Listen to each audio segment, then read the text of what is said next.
Hello, everyone, and welcome to Super Switch Headz, the premier Nintendo podcast in all of the internet. My name is Matthew Stoner.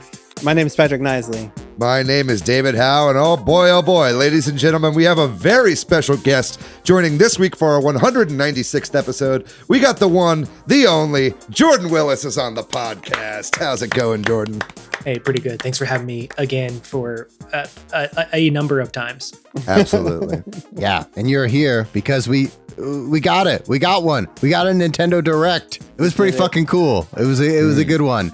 So that's our main topic for today. But we also got a bunch of news, including the Splatfest results, a small update about the Microsoft Activision deal, more financial updates. We're going to talk about those numbers. We know you love them. And also a reappearance of a great Super Mario Brothers song that showed up on the internet this past weekend. Very exciting. Very cool stuff going on. How is everyone doing? Pretty good. Yeah, had a pretty decent weekend. Did a little bit of chilling with some friends. Splatfest was fun. Got a lot of that in. Also, shout out to Cena. My buddy Cena, friend of the show Cena, came over to my place and helped me mod my original Switch this past weekend. That's what that photo you shared with us.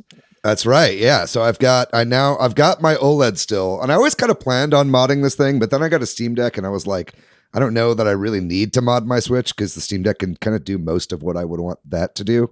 But then he told me something that made me very excited, which I'll talk about at the very end of the show, which ended up with me completely modding my original Switch. And it's cool. My only problem now is that my right Joy-Con rail keeps disconnecting. And I'm like, fuck, this is annoying. And I don't want to send it in a Nintendo because it is now modded.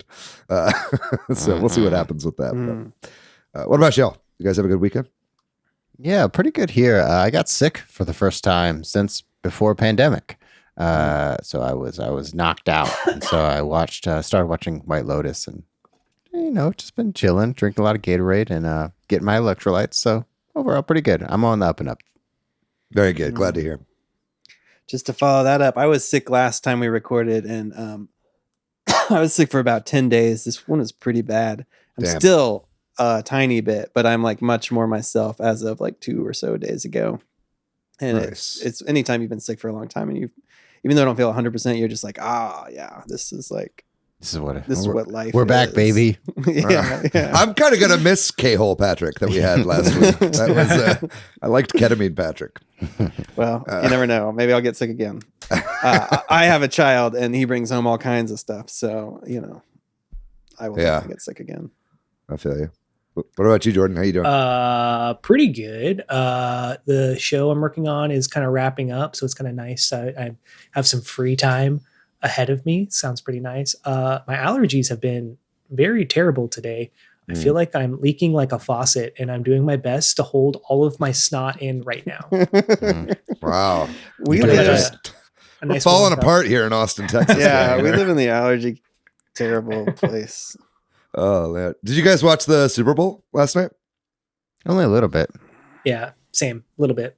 Yeah. Nice. I did see the part where it cuts to Elon Musk and Rupert Murdoch sitting in the box together. I caught that, and I was like, huh, okay. Also on the Austin broadcast, there was like an anti-Tesla commercial, which showed a Tesla like hitting a mannequin of a small child. And I was at a bar for like the first half of the Super Bowl, and no lie, that got the biggest pop of the night. Like everyone at the bar was like, yo, fuck Tesla. Like it was so funny, dude. Bigger than any play. It was really funny. Yeah. A lot of weird, I watched the first half with my son, who is not old enough to know any of all the commercials were references to things. I was like, oh, that's based on like a movie when I was like 16. Oh, that's based on like a movie when I was 16. I'm like, why are all the ads based on like He's like, Dad, why is there 90s two things? Ezra Millers in this movie when one of them That's should be based canceled on a thing? Because DC, didn't feel like they could scrap the film. Anyway, It's too big. Yeah, too big to fail. What's up with that movie though? I can't tell if it's going to be pretty good or maybe bad. I can't. It's coming in right as like multiverse hype is dying down. Yeah. You know what I mean? Like it's been in development for so long that it's like now, I don't know. I think that movie has changed what it is like 3 times. I think it's now James Gunn's like excuse to trash the entire Snyderverse, basically. Yeah, but we get Multiplicity's famous Michael Keaton. Maybe Christian Bale too. We saw his motorcycle in that trailer. Now we're just talking DC. Whoa. Yeah. DC podcast now. Yeah, let's move on. So last week we did an episode, a lot of fun about not completing games. Oh boy, we had so many people in our Discord make comments. I can't shout out every comment, but I'm going to shout out a lot of the people. Other Dylan, Carosetta, Steve Irwin, KSB OKC, the huge Swampy Southpaw made a nice request for comeback stories where you came back to a game, and we got some good comments there. DCD, AV, Eelvac, Lee, Ivy, a lot of good talk. And somebody added this to the notes, but some people pointed out how like a lot of these comments, not all of them, were about it identifying with things we said in the podcast and it being sort of cathartic and helpful to discuss, to hear the thoughts on this. So that was a fun episode. I don't know, like it seemed to resonate. Maybe it's kind of what I'm saying. It's nice when you talk about your feelings, you'll find that a lot of people tend to have similar feelings. Yeah, we are a Nintendo podcast on the face, but deep down we are a feelings podcast. Absolutely. And DC. Over on YouTube. And DC, Indeed.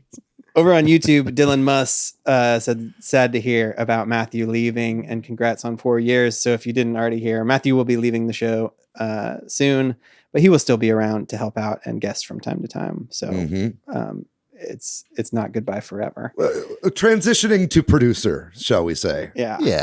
Doing some background absolutely. stuff. Want to say shout out to all the nice things in the Discord too. Super appreciate that. Yeah. Lots of comments there.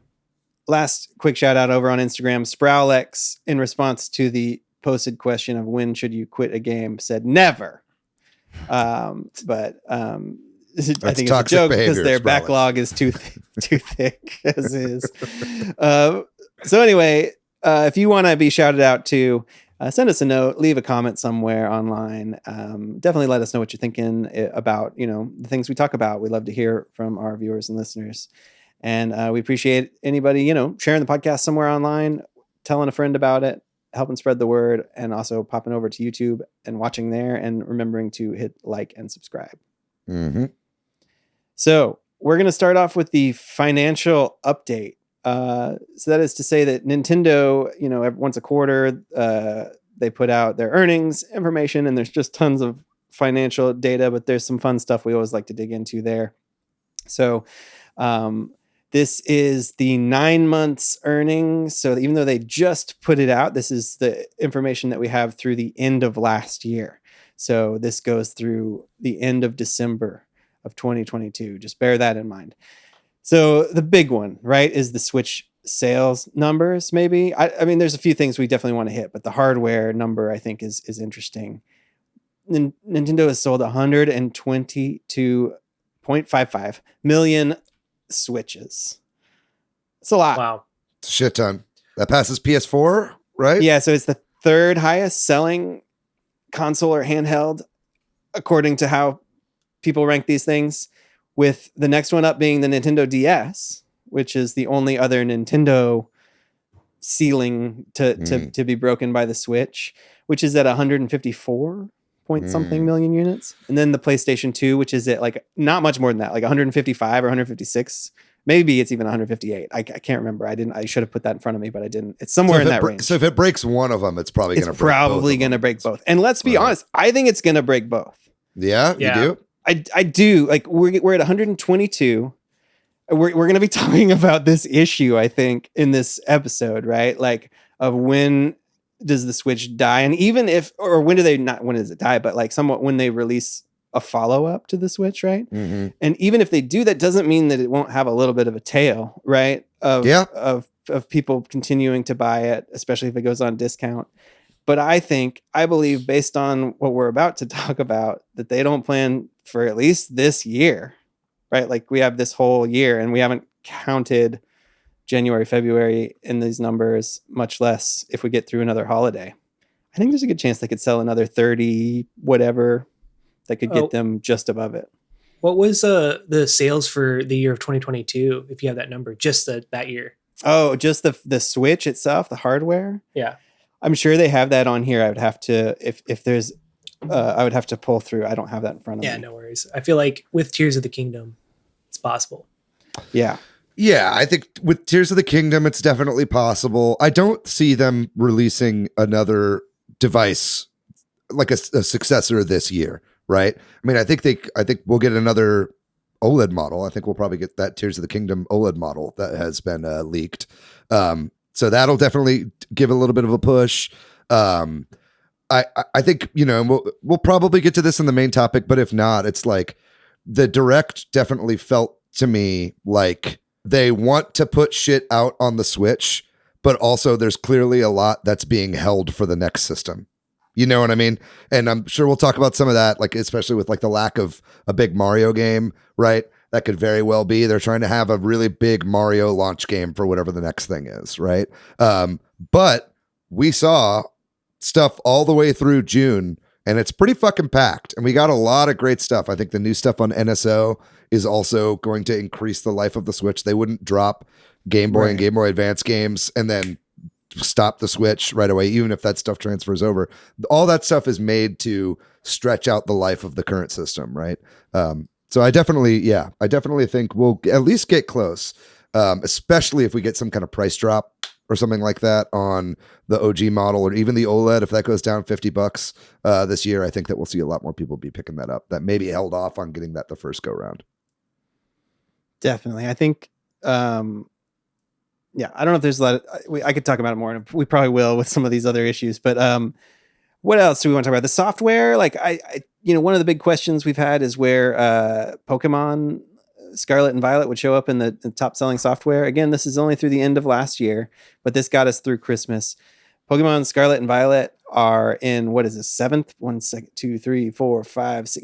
place, top sellers at over 20 million, just a little under Sword and Shield, which are at 25, which just a few million less. But probably gonna be up there soon, right? Yeah, especially if we get a big Pokemon Day announcement of DLC and we fixed the game and all this. You know what I mean? We got Pokemon Day coming up. Yeah. I think just as far as software sales are concerned, I read somewhere that the Nintendo Switch is the first console to have 15 games sell more than 10 million units. No other console has done that before, which is crazy. That's fucking nuts. Yeah. That's so many games. Yeah. And they're all exclusive to the system, right? Like, yeah, exactly. Yeah, just these numbers of these top ones, which are nothing really changed too much other than that Pokemon game, right? Scarlet and Violet jumping into the top 10 list. But man, just like 52 million Mario Kart 8 Deluxe copies out in the wild is just a big number. Mm. And that's, we'll talk more about Mario Kart. I don't know. Yeah. I will say this, and again, I keep jumping towards the Direct. I mean, you guys all saw the Direct already. If you're listening to this, you've probably already seen the Direct. Everyone but it's knows. like, we did not see a big Mario game, right? And I think Mario Kart. if we would have seen one, it would have been in this Direct because it's the first half of the year, right? I think they don't need a new Mario game because they've got Mario Kart, and I think that's why they're putting so much Mario Kart in the movie. You know what I mean? Because that is the tie-in game, right? Like that's the new shit that's coming out, right? I had the same vibe, feeling that like with what we will discuss later, like that feels like, oh, this is the Mario game. You know what I mean? Yep. But David, I want it. Me too, dog. Don't get me wrong. Don't get it twisted. I just hope this means we'll be getting a big, beefy Mario Odyssey 2 with the launch of Switch 2. Well, we're going to continue talking about this Switch successor thing real briefly, because there was a Q&A that's been translated into English. This is where the investors ask, Furukawa and whoever else is up on stage or wherever, these questions, they have to give them softball business speak answers. But every question that was asked is basically like, sales are declining and the Switch is will be 7 years old or whatever, or will be going into its 7th year. Every question was like, what are you going to do about that? Right? And they, dance around it, obviously, but they make it sound like they have more games. And that, again, they could announce something the day after this and just dance around these questions. But with these facts of like Mario Kart going through the end of the year, et cetera, I really feel like at least this year, and based on their comments, they're really hanging onto the Switch for another year, which I think is great. But then the last thing, this doesn't really relate to the financial numbers. I don't think they said this. They may have said this in there somewhere, but Nintendo has said that they are going to be lifting their workers' base pay. And this is in Japan, by 10%. So that's it's like great. they're giving, I don't know, all the details of this, if it's everybody gets it or most people get it or what, but it sounds like it's kind of a big across the board raise that's happening at Nintendo of Japan. I don't think this is true for Nintendo of America or anywhere else, but a raise somewhere is good, right? I think that, this like incoming recession that's like on the horizon and the rampant inflation that's been happening a lot has hit the yen particularly hard, because we're seeing this all over Japan. And I think there's probably a lot of pressure from government agencies and just from the people in Japan to get a lot of raises, because we've been seeing that pretty much across the board in Japanese business. I don't know that this would make its way out to other parts of the world, but I hope so. I think everybody in the world should be getting raises. Fuck, let's get rid of money. Actually. Sounds great. I'm into it. Let's do Star Trek. Overthrow capitalism. Yeah, exactly. As we talk about numbers, and we're going to continue to talk about numbers and money. And sales. Yeah. Profits. Well, we never said we're not hypocrites. Okay. Oh, yeah. To live is to be a hypocrite. Anyway, moving on. So the big news, obviously, this week was the Direct, and some of the news we're going to be talking about is kind of dancing around the Direct. But this next one was like leaked and then kind of pulled back, and then it became clear after the Direct. But The Legend of Zelda: Tears of the Kingdom is the first Nintendo Switch game, first party game that is priced at $70.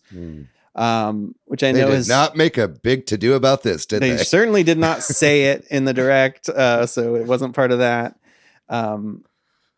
The plus, I guess, of this, or a plus for somebody that's listening or plugged in, is that it is redeemable for the game voucher system, which essentially could make it a $50 game for you, if you want to also buy another first party Nintendo game. Right. Yeah, this further solidifies all the shit we were talking about with the voucher system last time, right? It's like it's a way it's just for this making not to be vouchers more attractive, right? Yeah. Definitely is a way to save, $20 on this game. We'll talk more about the actual game itself because we don't know much about it still, even after this Direct, but like we'll talk more about that in the Direct. But I don't know. I've always been a little bit of the mind that, video games haven't really gone up in price. These giant games, they must spend tons of money. I don't know that Nintendo needs an extra $10 a copy, but I kind of understand it. And I'm not one of these people that's super critical of it personally, but I understand it's a tough time to raise prices, right? Yeah. I mean, it was going to happen one way or another. I feel like the way that they did it was kind of weird. Like, hey, we're not going to. It was sneaky. That's the way it was. Like, I found out because I looked at the store shop, and it's like, wait, why wasn't that mentioned? But at the same time, yeah, like I agree. Like, games have not really gone up in price, but everything else has. But to the other argument though is like DLC has kind of become a standard for a lot of games too. So it's like you don't get you get a decent package, but you don't get the full package unless you buy the DLC, which then makes the game like $90, $80, $90. Yeah. I mean, there's gonna be a $20 expansion pass for Breath of the Wild. 100%. Yeah. Also, I feel like it's a little weird, right? Because it's just this game. Yeah. right? We now have some other big Nintendo games that come out even after this, like Pikmin 4, that is not $70. Well, they do have an excuse. Whether or not you want to buy into the excuse is up to you. But this game is literally going to be more expensive for them to print onto cartridges. And that's kind of the second part of this news, is that it's been revealed that Tears of the Kingdom is going to be like 18.2 gigs, making it the biggest file size for any Nintendo game ever. And basically the reason that that's important here is that Switch carts come in different sizes. You know, I think there's like a 2 gig cart, a 4 gig cart, and then most games and every single Nintendo Switch exclusive has maxed out at a 16 gig cart. Now you can make 32 gig cartridges, but they're just more expensive. It has more storage space inside. And all of these Tears of the Kingdom cartridges are going to have to be on those bigger carts, right? So like the game is literally going to be cost more to produce than any other Nintendo game before. So that's probably their reasoning in doing it. But that said, I think it would have been good if they had said that or whatever. Obviously this just feels like an excuse to move to 70. And I think next generation, everything's going to be 70. But I think that's why this one in particular is, while we still have games coming out at $60 or even $40 in the case of Metroid Prime. Something that I would also be okay with is more variable pricing in games. Yeah. Agreed. I would like how it used to be in the 90s. Right, which is something that has come up with this price increase, is people posting ads that show N64 games that ranged from $50 to $70 or whatever, they're somewhere in those ranges, right, at the same time. And I think that would be okay because, not every game is as big, right? And especially for physical things. Not every game is as long or as complicated. I would be okay with some games being $30 to $70 or whatever. We've got a degree of that, obviously. I mean, Metroid Prime, like I just said, was $39.99, which is, by the way, an incredible price for that game. It did not need to be priced that low, which is really great. But we do still see it. It's just rare for Nintendo. Like Hi-Fi Rush came out, and that's like a first-party Xbox game. That's $30, right? That can get you a lot more value than a lot of other Xbox games that come out, right? So it's like, I do think there's a degree of that, but it just is made more complicated in the digital and physical split that we have in this world currently. Well, some of this will come back up, I'm sure. So we'll move on to what was the biggest sporting event of the weekend, undoubtedly, right? And that was the Splatfest, not the Super Bowl. And Splatoon 3. I was watching Super Bowl while I was playing Splatfest. I was doing both. Splatoon 3 had its chocolate Splatfest, dark chocolate versus milk chocolate versus white chocolate. And here on the Switch Heads, most of us went dark chocolate, which unfortunately the winner turned out to be white chocolate. The winner of everything. This was a clean sweep for them. What do we feel? How do we feel about it's not chocolate? It's cum. I heard you got banned from the Splatoon subreddit because you made. I didn't get banned. I just had my post deleted. You got. I heard banned. Well, shadow banned. I worded it that way. No, I posted a movie poster called "The Return of Cum" to the Splatoon subreddit, and they removed my post for NSFW. Bad boy, the Splatoon Reddit. There are tons of other NSFW posts. I thought it was just allowed, but I guess we all just got removed en masse. Whatever. I see. But yeah, it was gross looking. It's like off-white. Yeah. It'll always be funny. Yeah. Yeah. I don't know. We can talk more about that maybe in games we're playing too. I don't know. Is there anything else about Splatfest you want to say? No. Seems like y'all are surprised that white chocolate won. I just feel like it won every category, and that's what's weird to me. It was the most popular pick. Do you think it was your rigged? Favorite chocolate? It feels like a troll pick. It does, or because there's the idol part of it too, right? Like you're not just picking your. That's true. It's nice to see Big Man get a dub, though. I'm not going to complain about that. It's nice to see Big Man get a dub. And I think that maybe that, and I also think that maybe, like you said, troll pick, like, or like there's this sort of, I sometimes feel this way of like, I want to be on the weird one because that's where the good people are going to be. I don't know why I feel that way, but I feel like they are all going to, like the pros are going to be like, let's pick the one nobody else is picking. And then everybody picks that one or something. Some real mayo beat ketchup back in the day. Yeah, that also doesn't make sense. I agree. Or maybe it's the white. I think it's cum. I think Splatoon is filled with perverts and weirdos. Okay, and they just pick cum because it looks like cum. Okay, let's call a spade a spade. Yeah. Everyone get your cum counter because this is the episode where we say cum many times. Cum. How many times can we say cum before we get demonetized? There we go. My gosh. Got it out. Okay, we're moving on. There's been some news, and maybe Matthew, you can help us guide us through this on the Microsoft Activision deal. I think we've talked about a lot of this over the, I don't know how long this has been happening, many months, but there's been some slight updates, and I've been trying to like find a cohesive thing to say here. But I know that it's not just the U.S. that is objected to this, right, Matthew? There's other countries that have now started some inquiries. Yeah, that's right. The UK essentially said they labeled it sus. That's the official term. They said it's sus, and then maybe consider selling off parts or negotiating, approving it, but might have to negotiate parts of Activision, Blizzard, or King to sell off before they would approve the final sale.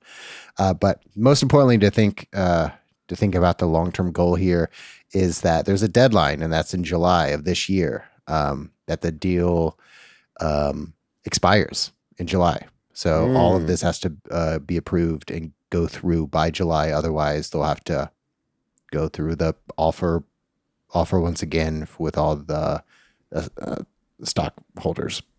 Do you think that's Sony's end game there, to just draw this out until it's just falls apart? It could be. I could see that being, just one of their strategies. Yeah. Which is some of the other news that's kind of come out recently too, right? That there's been some, I don't know what the word is, back and forth with Sony and Microsoft and Activision in this, where Microsoft is seeking stuff from Sony for court cases, and they're upset about it. And Activision is saying, I don't know, calling each other names and stuff. That's what it feels like. Yeah, we're all lawyers here. That's how it works. Officially, that's been established in previous episodes. Yeah. Does Microsoft even want Activision if they can't have COD? Like, if part of the deal is they have to remove Call of Duty because the shooter element of it that's what everybody's making complaints about on this thing. Do they even want Activision? I mean, I know King would be huge to get, but it's like, I feel like that's what they wanted it for in the first place, was to have the shooter market, right? Yeah, that's the prize. Mm-hmm. Call of Duty is the prize. I don't know. It could go many ways. It's Microsoft could buy everything else but Call of Duty, or just Call of Duty and then get rid of the other line's business. Do you think they sell Blizzard? That could be up for negotiation. It'd probably be, if Call of Duty is big as we think it is, that's part of these government regulatory bodies, what they're saying, it's probably bigger than all of Blizzard. I don't know. See, I don't think Blizzard wants to be alone again or sold. You know what I mean? I feel like that would piss off everybody at Blizzard. I think they like being under Activision, right?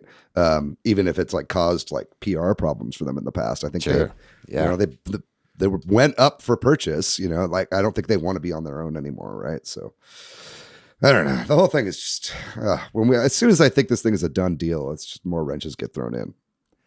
Yeah. The biggest thing to always consider is all these negotiations take so long, because remember, the FTC sued the Federal Trade Commission here in the US, sued Microsoft to kind of look more into this acquisition. But there's no other news other than they sued, but we don't have any updates from either side. So these things take a long time, but time's running out.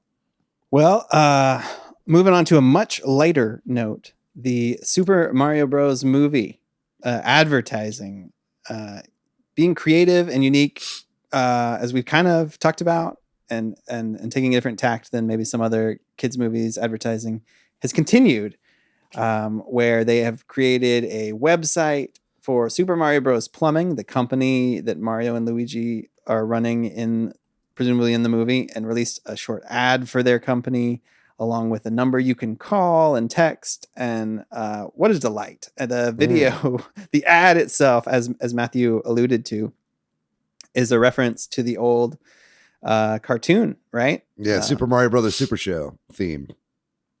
And if you call, which I have done multiple times to the delight of my son, you are greeted by Charlie Day's Luigi. You know, it says they're inundated with calls and yada yada, and you can text and get like, they respond like, "We're busy fixing pipes" and stuff like that, right? It's great, and also I think it's kind of like a way to get you on their mailing list or whatever for like. Yeah. for this movie and continue to advertise to you, which has kind of been fun. Like I got sent a poster today by the text thing, so I don't know. Oh yeah, you know, I bet anything they asked Chris Pratt if he would record a voicemail that people could listen in on, and Chris Pratt was like, "I'll do it for $100,000," and they were like, and then they hit up Charlie Day, and he's like, "I'll do it for free." Yeah. I mean, they're also still holding back the Pratt voice, kind of. And I'm like, that's my one level deep It's gonna conspiracy theory.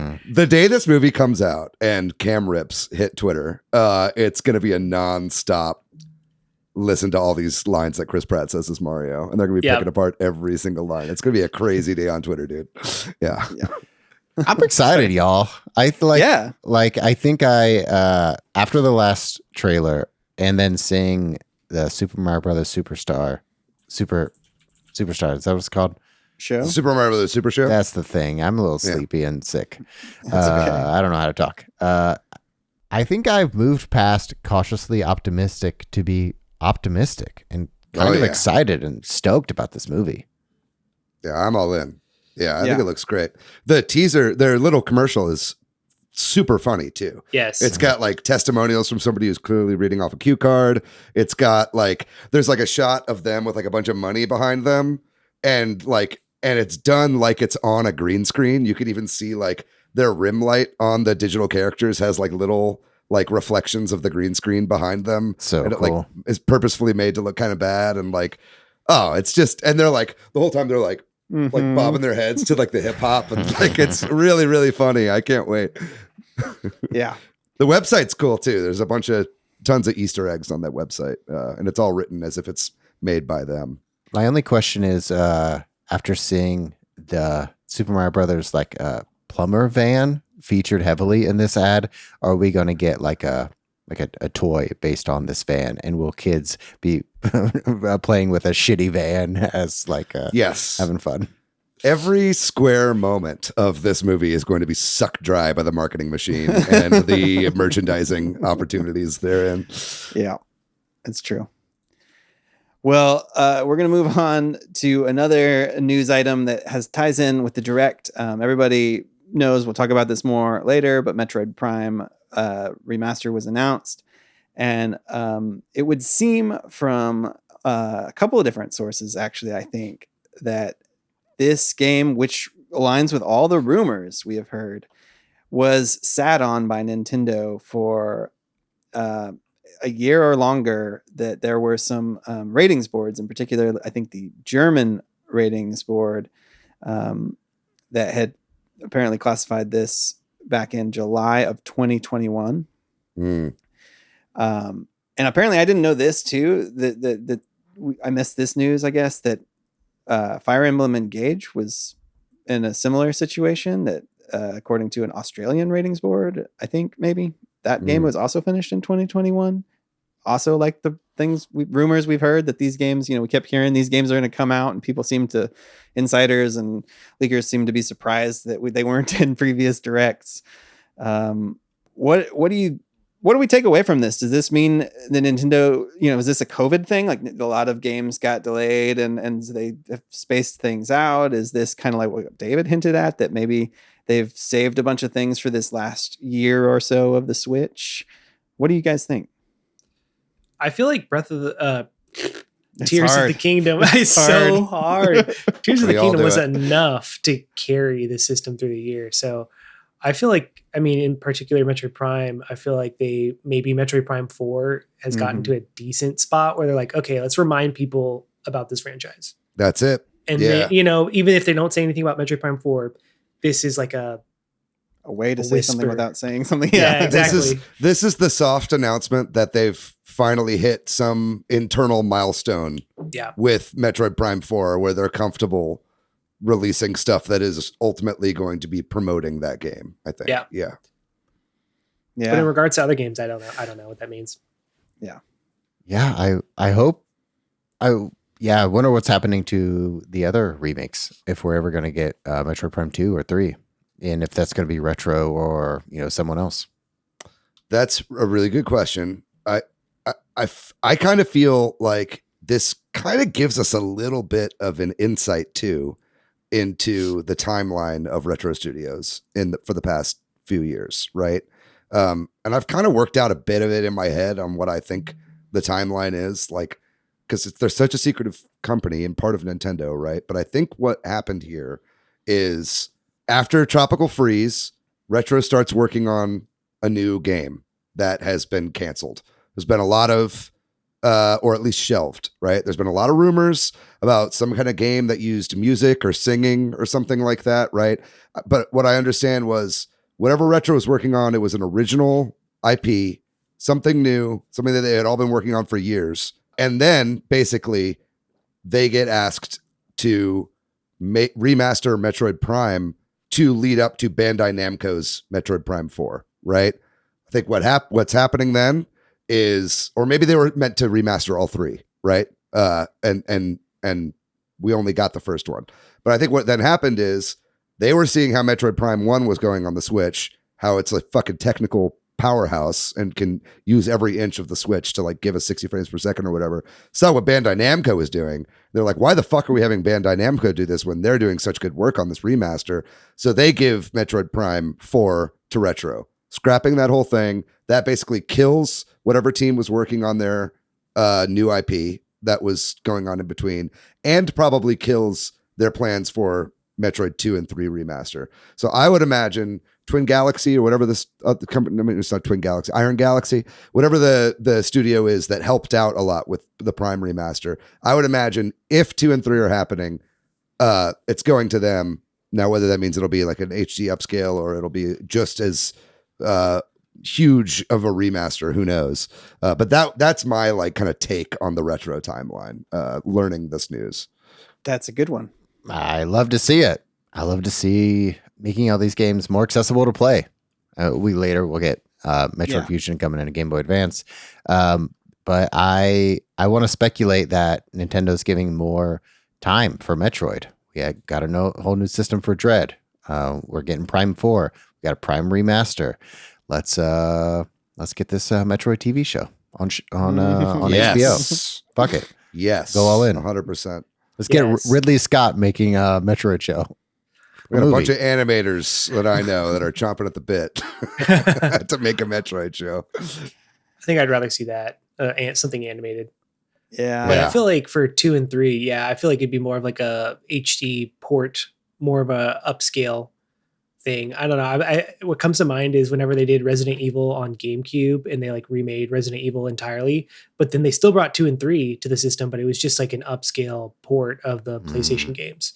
Mm-hmm. So that's what I kind of feel like would happen, but who knows? I think, using Resident Evil as like a model of what Capcom is doing to remake some of their games, I think that's super smart.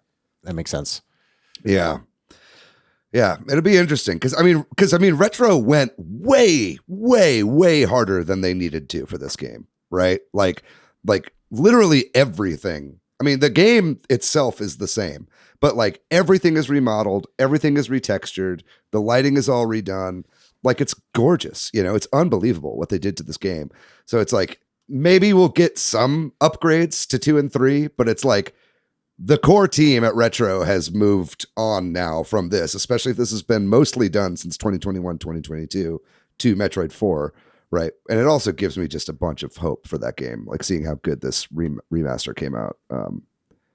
And if you work at Retro and you're listening to this right now, just blink twice if my theories are correct. Well, we talked a lot about Metroid Prime remaster, but we might mention it again and when we go over the direct. But one thing we should mention maybe in the news section that's a little unfortunate is that some people have complained that worked on the original game, right? That they are not included in the credits for this game. I guess the original credits are not rolled into the credits, which when you're remastering a game, probably they should be, right? I mean, especially when the game engine is essentially the same and the actual gameplay is totally unchanged, right? It's one thing if it's like a remake, but it is a remaster and it is like the bones of the original game. I feel like everyone should be credited, and it's like not that hard to copy paste. Like, yeah. Credits in video games are problematic. A lot of people there's a lot of noise about it. So maybe things will start to change. I don't know. It matters to the people that make the games, and that's why it matters, right? Well, in addition to the people that worked on the original game, something else that's pretty sour is that people who left the company while the game was in development were given special thanks credits rather than list what their actual contributions were to the game, right? So, I mean, they're in the credits, but it's like if you're a level designer and you get a special thanks credit, how are you supposed to show someone else in the industry your level design prowess if that's not like mentioned in the game? They just have to take your word for it, right? So that's not a great practice as well.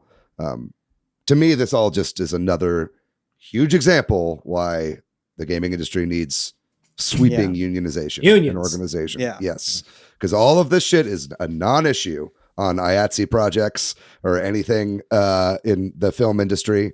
I mean, obviously there's going to still be issues, but it's way less of a big deal than it is in the gaming industry, right? Yeah, true. But I would say yes and no, only as someone who works in the film industry and has not been credited on the show I've worked on for 3 seasons.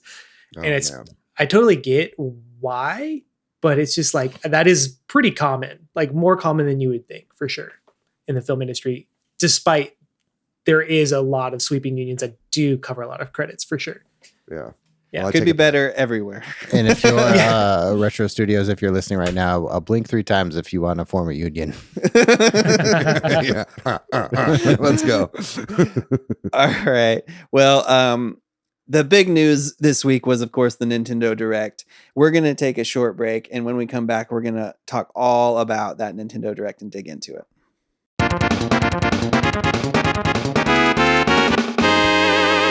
All right, we are back, and this week we are talking about the Nintendo Direct that happened on February 8th of 2023.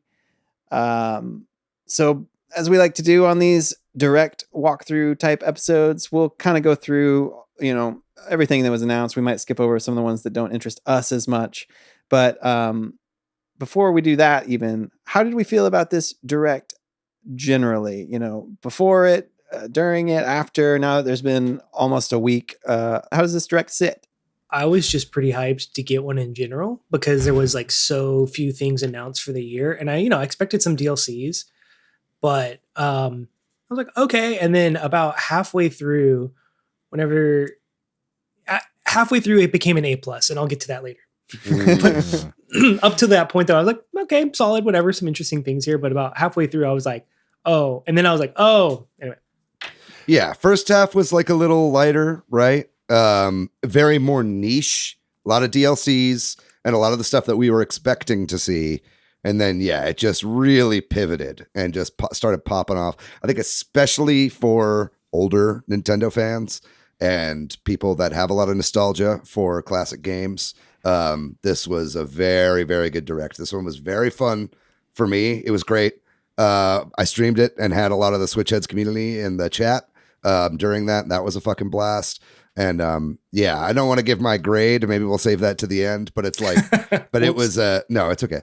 But it's like, it was definitely up there. I think this is one of the all-time great directs for sure. I have a couple thoughts here. This is, I think, one of the first few directs where I felt this direct appeals to almost everybody. We start off with Pikmin, which has its own audience. We end with Tears of the Kingdom. We have Xenoblade DLC. We have Fire Emblem. We have Kirby. I think because it appeals to everyone, it wasn't particularly my favorite direct. I didn't really latch on to.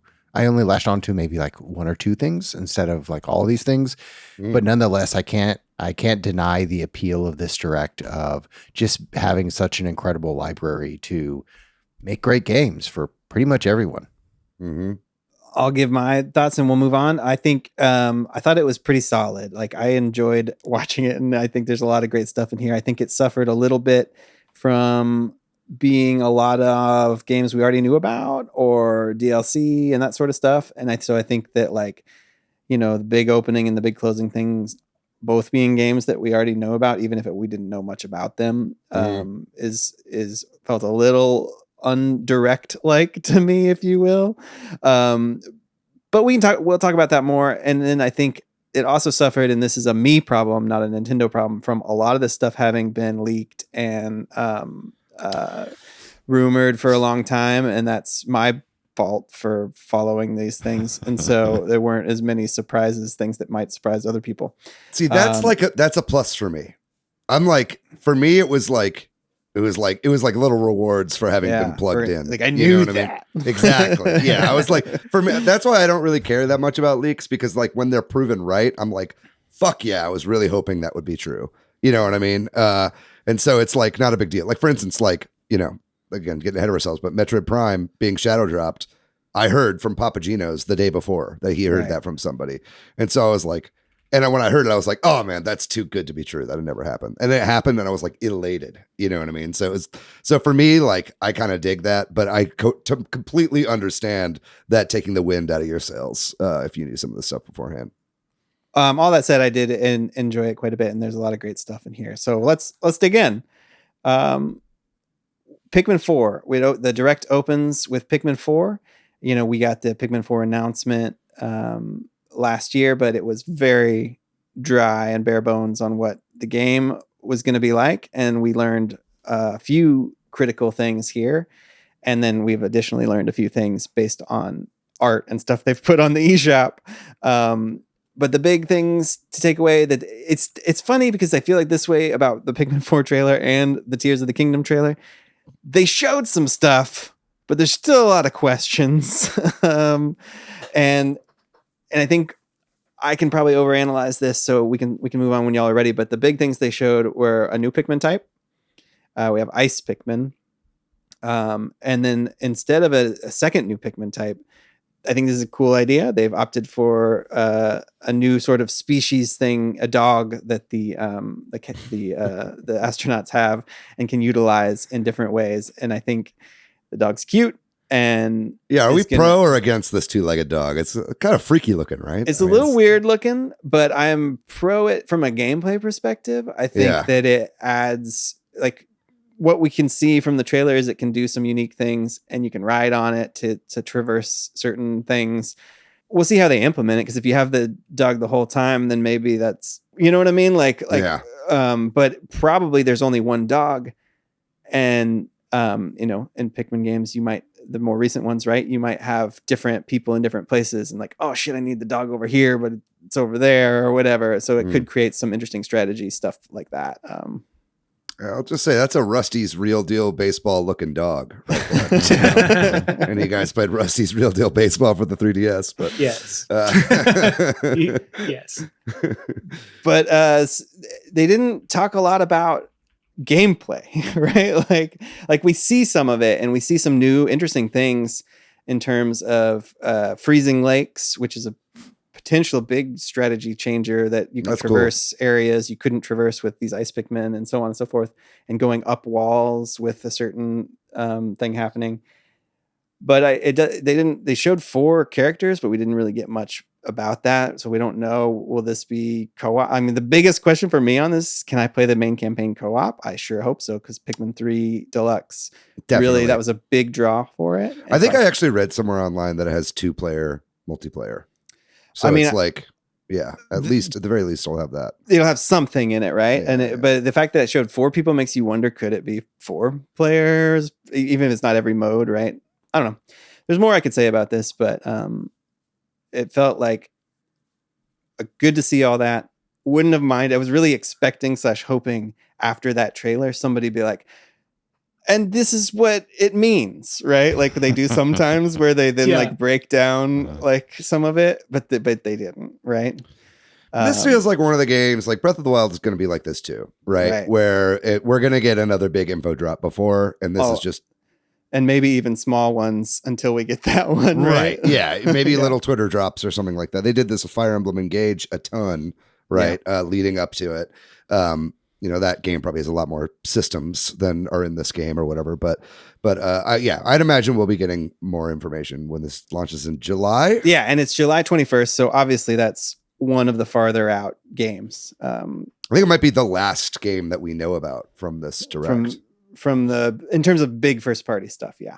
And then we moved on to Xenoblade Chronicles 3 expansion pass.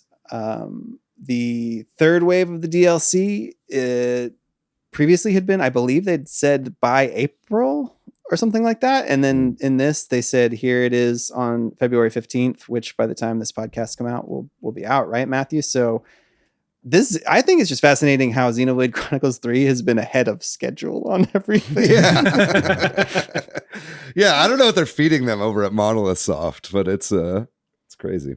What do you have to say about the Wave 3 and then hints of Wave 4 that they showed us? Wave 3 looks fun, but I'm most stoked for the story elements of Wave 4. We get to see Shulk for a little bit, and we get to see adult Rex from Xenoblade Chronicles 2. Definitely got a lot hotter as an adult. Yeah. Than he is as a child. Woo! Build yourself out of that hole, David. Yeah. As an adult, he's looking very fuckable. Nice change of pace. Yeah, I got you. It's in the impact for some of the lore. I think Emma and DCD and I were talking about the lore in the Discord. So if you're a Xenohead and you want to talk about lore, join our Discord. Shout out to that. We had some theories, and our theories are proving true. It definitely feels a little spoilery, like some of the stuff they say in that teaser, right? Yeah, some of the characters that they show and some of their implications there. It's pretty cool. It's pretty fun. I mean, I'm not really a Xenohead, right? But I was pretty interested and curious about this, like, Xenoblade roguelike that is releasing in Wave 3, right?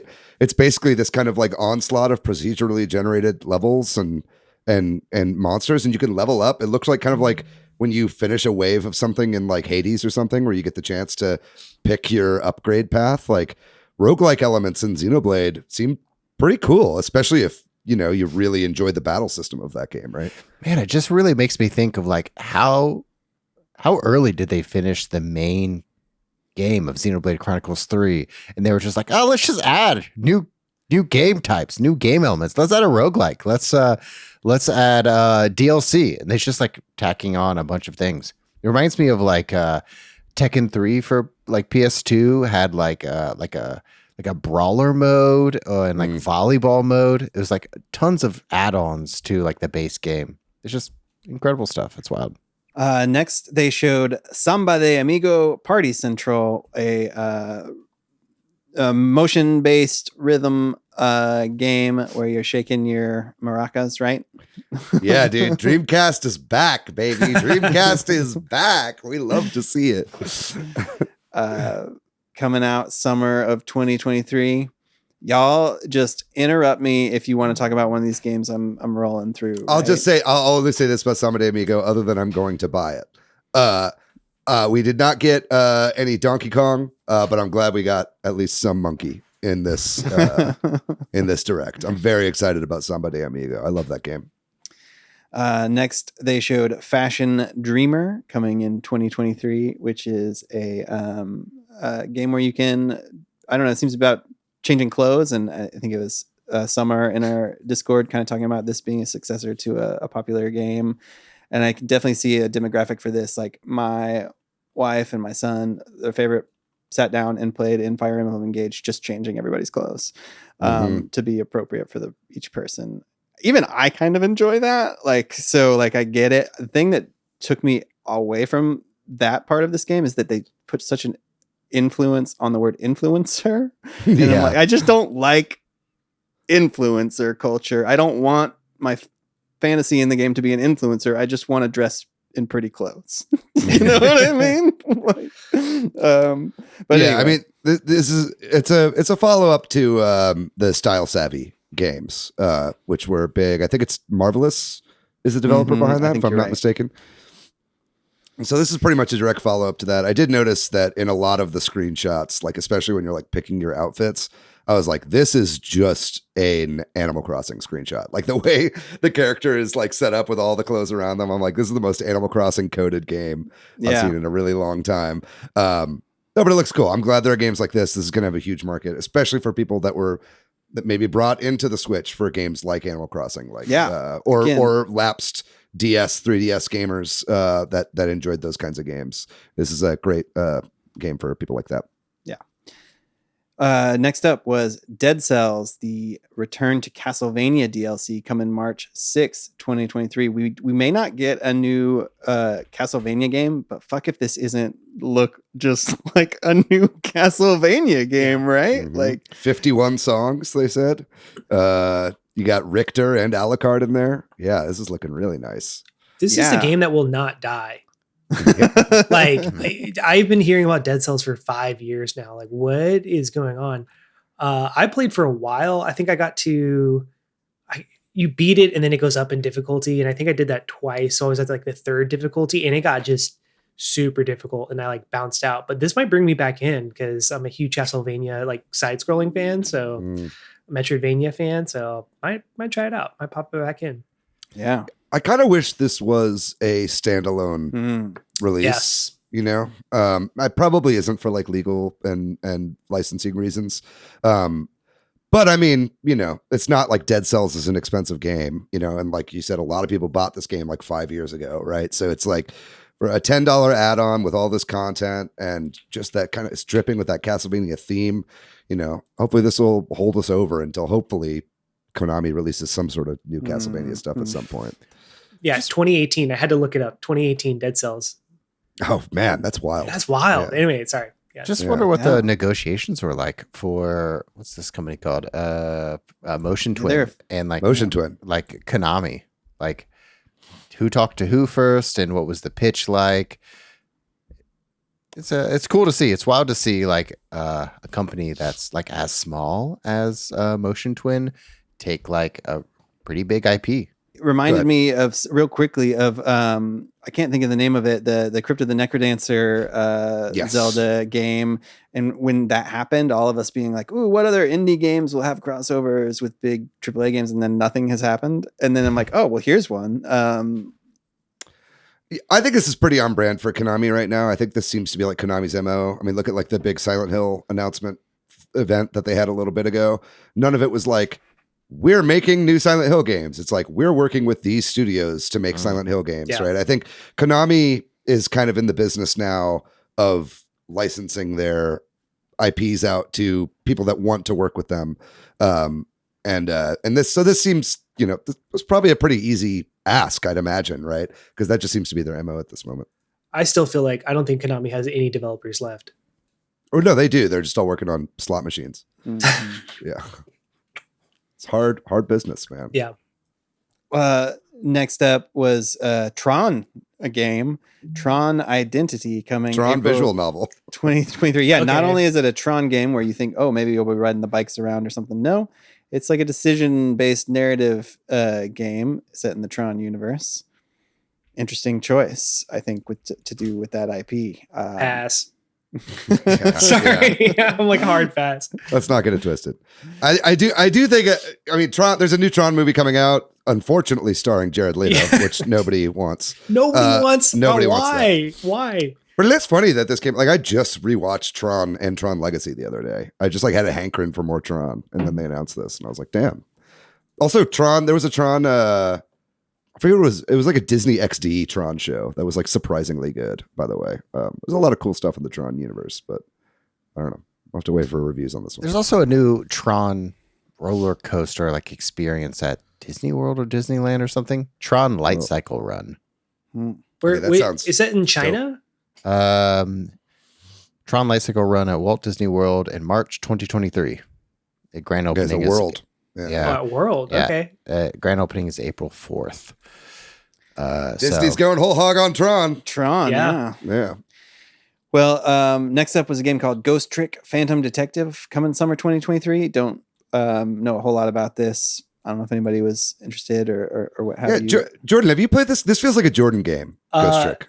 You would think, but I have not. I also definitely had a cart for my DS, and I did play a lot of DS games very legally and very coolly. Of course. But I did not actually play this game. And it's one of those ones I just kind of missed at that time. And I would definitely go back and play this. It does look interesting. It's piqued my interest, but I'm going to see for the price what it is, and probably wait for a sale. Yeah, I know it's by the creator of Ace Attorney, and this is like a passion project that he had for a long time after he was forced by Capcom to make like 5 Ace Attorney games in a row. And he was like, fuck it, I'm making whatever game I want. And it was this weird like possession mystery game. But yeah, looks cool. I think it's based on the iOS port, if I'm not mistaken. Next up was like a 2.5 minute long trailer for this game called Deca Police, which I'm sure somebody out there is excited about, but what the fuck? I could not tell what's happening in this trailer. A lot is going on with this game. Very Japanese looking. I'm shitting on it. I'm sorry if you love it. Tell me why. I don't know. I don't know. I rewatched the direct today in preparation, and this trailer actually caught my eye because it's like a detective RPG. Like it's a JRPG detective game. And honestly, I could see it. I can see the two worlds meshing and becoming like a nice little mix, but we'll see. They're also, you can turn them into cat people. Yeah, it's sick. just a lot going on visually and everything else. I think this game looks really good, despite the fact that all cops are in fact bastards. And that includes chibi anime cops. But I mean, first of all, level 5 is back, baby. We've got 3 level 5 announcements in this direct, which is crazy and awesome. Everybody thought that company like went under, but they're back with 3 games. And apparently there's rumors that they're even working on a 4th game right now. But this game just has like really cool, like kind of Persona vibes, you know, like it looks interesting and stylish and kind of interesting. So I don't know. I definitely have my eye on this game. And then we got some more information about Bayonetta Origins, Cereza and the Lost Demon. This weird curveball, I feel like this game. Number one, crazy that this game is coming out March 17th. So, Bayonetta 3 just came out in October, and 6 months later, there's another Bayonetta game, but it's also, you don't fight as Bayonetta. Like, I think once they said that, I'm like, who is this game for? Like, I guess her name is Cereza in the past, and she is controlling this demon. Interesting mechanics and interesting choice, I feel like. I don't know. Also, I was just surprised that it has a March 17th release date. Pass. Anybody have anything to say about this one? We can move on. I don't think I want to play the Bayonetta auto battler. Yeah. Weird. It's just strange choices. Maybe I'd be curious to hear from people who are excited about it. Like, why? Or I mean, not that I, think it looks bad. I just, interesting. I mean, this game is fucking dead on arrival at $60. This game is dead on arrival at $60. I think it's ridiculous that this game is not priced at $30. It's got to be $60? It's a $60 game. Good luck out there. Good luck out there. Hopefully some people were redeeming their vouchers for it. Yeah, that could be it. Is it part of the voucher program? Sure is. Sure is. Makes me think seeing more of this game makes me think it was maybe DLC or some other part of Bayonetta 3. It's the Toad's treasure tracker of Bayonetta 3. Yeah. Yeah. Well, next up, Splatoon 3. They gave us some information about the DLC for that game. Wave 1 in particular, coming in spring 2023. We're going back to Splatoon 1. You can take your subway will open up if you purchase this DLC. And you can, here's the thing that just I was not excited about this for is it's all skin, right? Like there's at least presumably, right? With what they've told us so far, you can go, I forget, why can't I think of what it's called? Inkopolis. Inkopolis Yes, Square. Thank you. You can go to Inkopolis and go to all the shops there. You can watch the Splatfest concert there, and it's Callie and Marie. But there's nothing different about, you're playing the same game with a different skin, which I guess it's not like it has no value, right? Yeah, I hope there's more that they aren't telling us, right? I have a feeling that it's like some of this is paid. Right? It was just weird they called this Wave 1, where it's like, really, this is, you're like, it's just aesthetic, right? But I think it's just like whenever this wave drops, it'll probably also happen with a major free update. It's just not enough for me to want to buy a DLC. Like, number one, I didn't play Splatoon 1, but even if I had, or even if this was Splatoon 2, or you know what I mean? It's like, I need small things could tip me over too. Like if the shops were different, like even though I don't buy that much, like that would be like I have a reason to go back and forth or something, you know? I mean, I'm sure they will have different items in them from whatever. They said they're the same. They said they're the same. Oh, never mind. It's a complete just skin. Like, and that's where I'm like, that does not appeal. But does it mean it's from the same pool, or it's literally the same? They say the items will be the same in each store. They made a point to say that, which I guess is good, because otherwise I would have assumed that's not true. Well, hopefully they bring back some like the mini games or something. There's like a cool rhythm game in Splatoon 1, that like kind of doodle jump clone that was in Splatoon 1. That'd be cool if that was back. I know there's like an arcade machine for that squid jump game or whatever. So hopefully that's playable. Yeah. And then they hinted at the second wave, which I forget. They have a name for it, right? Side order. Side order. And in other languages, it's not called side order, but they all include the word order, which makes me believe that this is the chaos versus order. This is the order part of Splatoon 3. This is what they were working on in case Order 1. Yeah. No, I mean, all we know right now is vibes. Like it was just vibes, basically, this teaser. But the vibes are cool. Splatoon is far and away the coolest Nintendo game, I think. I don't play Splatoon. I just had one question. Why is the world covered in cum? Yeah, it also was white. Yeah. Hey, Come 3, come returns again. I don't think you want the answer to that question.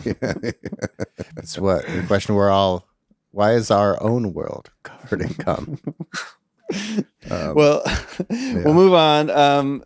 Disney Illusion Island, which is a 4-player platformer game, got shown off and given a bit of detail. July 28th, 2023. Honestly, this game looks kind of fun. This game looks great. Yeah. Like, I just love 2D platformers. And when this was announced a while back, I was kind of intrigued, but they showed a decent amount of it here.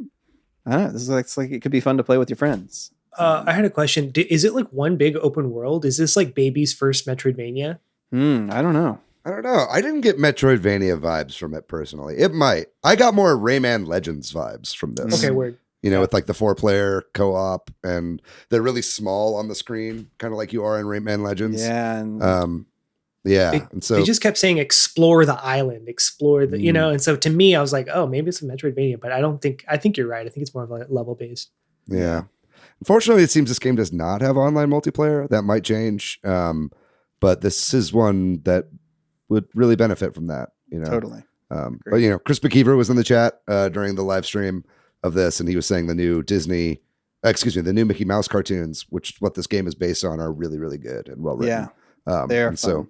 So I'm pretty interested in this game. I balked at it when I saw the title, and then I saw the gameplay, and I was like, let's go. Next up is Fire Emblem Engage. They gave a little bit more information about the expansion pass DLC. I think it was same day release for what they're calling Pack 2. I don't know why we can't have consistent terminology for our DLC, Nintendo. Are they waves? Are they packs? I don't know.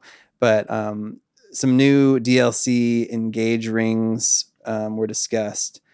And I don't think they showed a lot about the future waves. They just kind of mentioned them, right? Like there's going to be a story one they kind of hinted at a little bit, but Fell Xenologue, I believe. Oh, that's right. They did give the name, and it had Xeno in it, and that was definitely a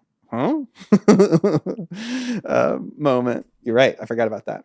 Yeah, there you go. The game got a bit of an update, even for non DLC purchasers with that as well. You got more fan favorite characters. You got Crom and Robin coming in together. Camilla is a big booby fan favorite. So I mean, I know a lot of people are already playing with those characters and are really excited about it. Next up was a game called Harmony: The Fall of Reverie, and I don't have a whole lot personally to say about this. I don't know if this struck anybody. Interesting visuals, I guess. Jordan? Yeah, there's a lot of stuff in this with really great like 2D animated cutscenes. Yes. I was at least very happy to see that this whole direct. I also like the idea that it's like 6 different endings based on like how you choose the world should go, but I'm not a huge visual novel guy. I think it's by the people who did the Life is Strange games.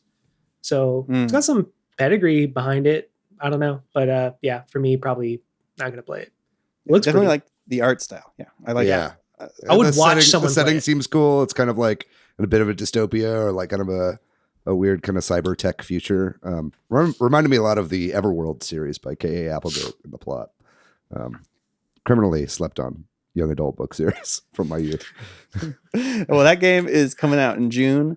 And the next up, we got some Octopath Traveler 2 footage. A demo came out at the same time as the direct, which you can, in Square recent demo history, roll into the main game, which is coming very soon on February 24th. And it's a multi-platform game, so you don't have to get it on your Switch if you have other options. But I think it'll probably look great on your Switch too, right? Like it looks like, I love this art style. Patrick, was this the point where you were like, man, we've already seen a lot of this game? Yeah, I think just in general, the whole time I'm like, these are all games and DLCs I knew about, right? Like, which is fine. I actually think they did a really good job of packaging that, though, right? And being like, there's a demo today, or like the DLC drops today, or I loved all the shadow drops. Yeah. So yeah, I hope this game does well. I feel like Square Enix has not been marketing this game very much, which is weird. Even though this one is coming out on PlayStation day and date. And with Steam the Switch too, version, right? and Steam, but not Xbox. No. But Xbox got Octopath 1, but PlayStation didn't. So it's all weird. So it's like the platforms are kind of weirdly split. And so I'm a little worried that this game is not going to do as well as it probably deserves to do. Because it's coming out in like a week or 2 weeks or something like that. So it's like, it's really close. So hopefully it does well. It looks really pretty. Next up is We Love Katamari, which is oddly another thing I saw somebody say right before this direct happened, predicted or probably knew about and mentioned somewhere. So this was another reason, like, that's on me. But like, We Love Katamari is getting a reroll, as they're calling it here, with a little bit of new content. They're calling Royal Reverie, also coming out in June. So yeah, Katamari fans, there you go. Love Katamari so much. Oh yeah, I'm pumped for this. Have any of y'all played this game originally? Yes, on the PS2. Okay, Yep. I have one question. Is the controls still weird? Yeah. Yep. Yeah, it's the same controls. Yeah. Uh-huh. Do you not like the twin stick controls? I got used to it, but it was definitely like, it took my brain a little bit to wrap around it because I'm so used to the normal. You don't twin stick like control. like rolling a ball like you're racing a pod? Like the Star Wars pod racer? Very much so. Yeah. I'm kind of with Jordan that like I almost think it's intentional to make the game a little harder. Like, Yeah, it's your two little arms pushing the ball around. like, but it's not. I think it would be more fun if I could do it the way I'm used to playing every other 3D game. You know, Y'all are crazy. But don't you want to feel like you're racing a pod? Yeah, I do, not when I'm a little person rolling up balls. I don't want to be a tank. You know what I mean? That's like what it feels like. Yeah. I just love the title of this game. Also, we love Katamari Reroll plus Royal Reverie. It's really great title. Also, more in the Namco Reverie series after the Klonoa Fantasy Reverie series. So I guess this is kind of what they're calling their re-releases now, which is cool.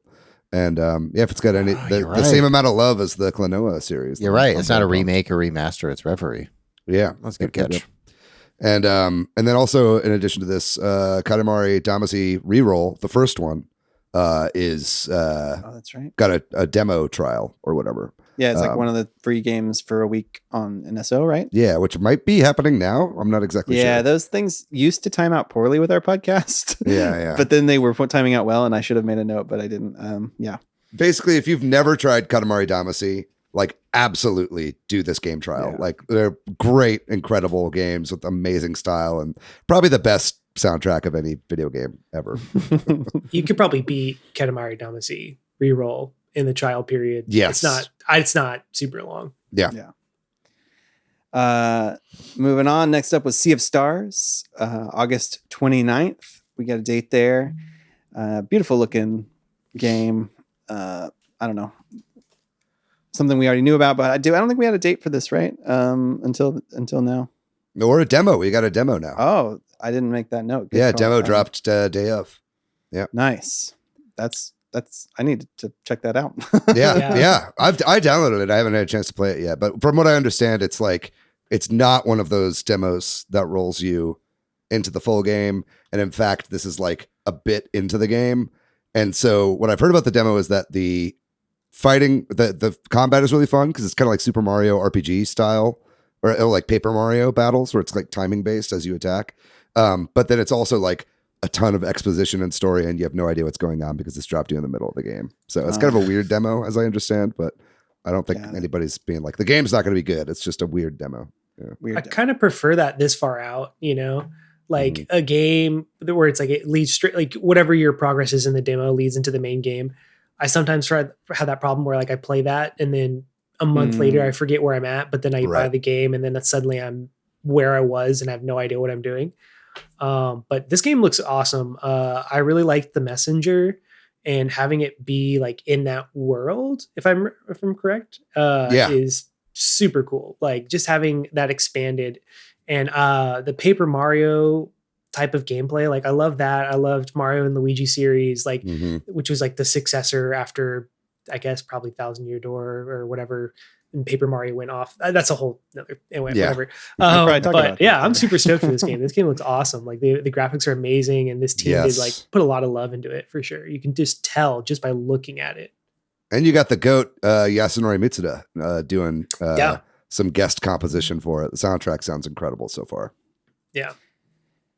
Next up was a game called Omega Strikers, which is like a free-to-play air hockey team multiplayer online game. Honestly, looks okay. Just I know we've talked about live service games and some of how it's not always attractive to us here on the podcast as players, and I think this suffers a little bit from that. I'm kind of like, that looks cool. Probably not going to try it. To be honest. Yeah. How long do you think before it gets shut down? Well, like I hate to be negative. It's out now on other platforms. It's not like debuting on the Switch. Okay, word. So it's, hopefully this will breathe some life into it. But I pre-ordered it, whatever pre-ordering a free game. Yeah, means. that was weird when they said that. Yeah. But I mean, to me, it looks like 3-on-3 Windjammers, and that is a cool idea to me. So I'm definitely going to try it. Etrian Odyssey got a Origins collection coming on June 1st. So this is something else I feel like that was rumored or leaked a little bit, that Etrian Odyssey might show up in this. I'll be honest that for me personally, these older games don't appeal to me as much. Like the style of, I don't know. It doesn't jump out to me. Well, these are 3DS games, right? I think it might have been originally DS, but they Okay. remade Etrian Odyssey. Dude, it's weird. I think they were 3D DS games and they got made into 3DS remakes, and then I don't know what these are based off of. I could be wrong about that, but I'm pretty sure Etrian Odyssey is a DS franchise. But I know they remade them for 3DS. Well, it's like a return to the old school Mhm. form of Atlas Shin Megami Tensei games, with like Right. the first person dungeon crawling. yeah. Yeah. And so this is kind of like Shin Megami Tensei is now fully 3D. And so this is kind of what they do to replace those original first person dungeon crawlers. Yeah, Etrian Odyssey was a DS game, but I know they Okay. did make 3DS remakes. It was called like anyway, I only know this because I tried Etrian Odyssey back in the day, didn't care for it, and then I got the remake because I was like, maybe it's on sale, I'll try it again. Didn't care for it. So I don't. But maybe this time. Yeah, I know. I'm like, third time's a charm, baby. Let's go. I'll buy them all 3. We'll see. Oh boy. Advanced Wars 1+2 reboot camp. All the rumors that we were hearing that this is coming soon were confirmed. They gave us an April 21st date on that game.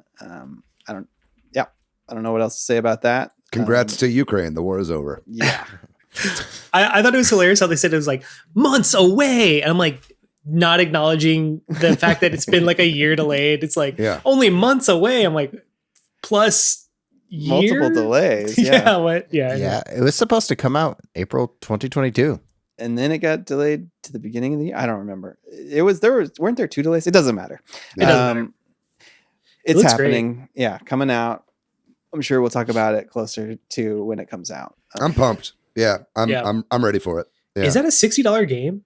I Yes. believe so. Yeah. I'm mixed on that price point, but I would. It's probably- 2. It's both of them, right? And I'm excited about the possibility Yeah. that seems to be inclined towards multiplayer online and building Mhm. your own maps and stuff like that. yeah, Sometimes I've been burned on those promises, but more of those great 2D animated cutscenes. I'm excited for that too. Dude, those are gorgeous. Yep.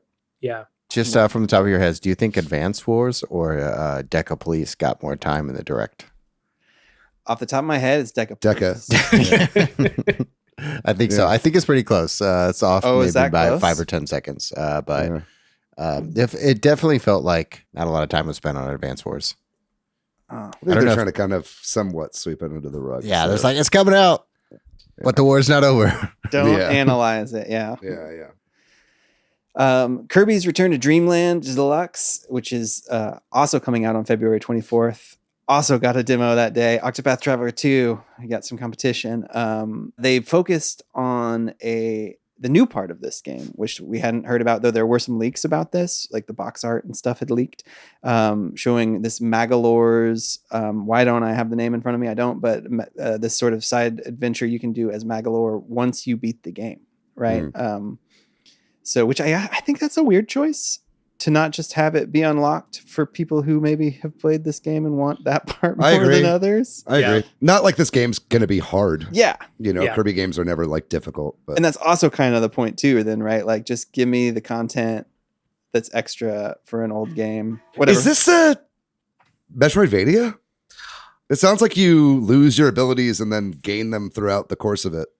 Yes and no, because it does say there's 20 stages to explore. So I think it's a little bit of both, right? Like, Maybe it's a little more Mega Man than Metroidvania. yeah, but like I feel like you get to choose your upgrade path, too. Okay. So it's like got like RPG-ish elements, but then I don't know if like you go back and replay the levels to get more stuff or how that works. But I thought that's what I thought at first too. But then I noticed that it is like 20 stages, so you have like a hub, and then you get sucked Okay. into each world. Yeah. Interesting. At least what it looked like to me when I rewatched it. I also thought he was named Macklemore for a long time.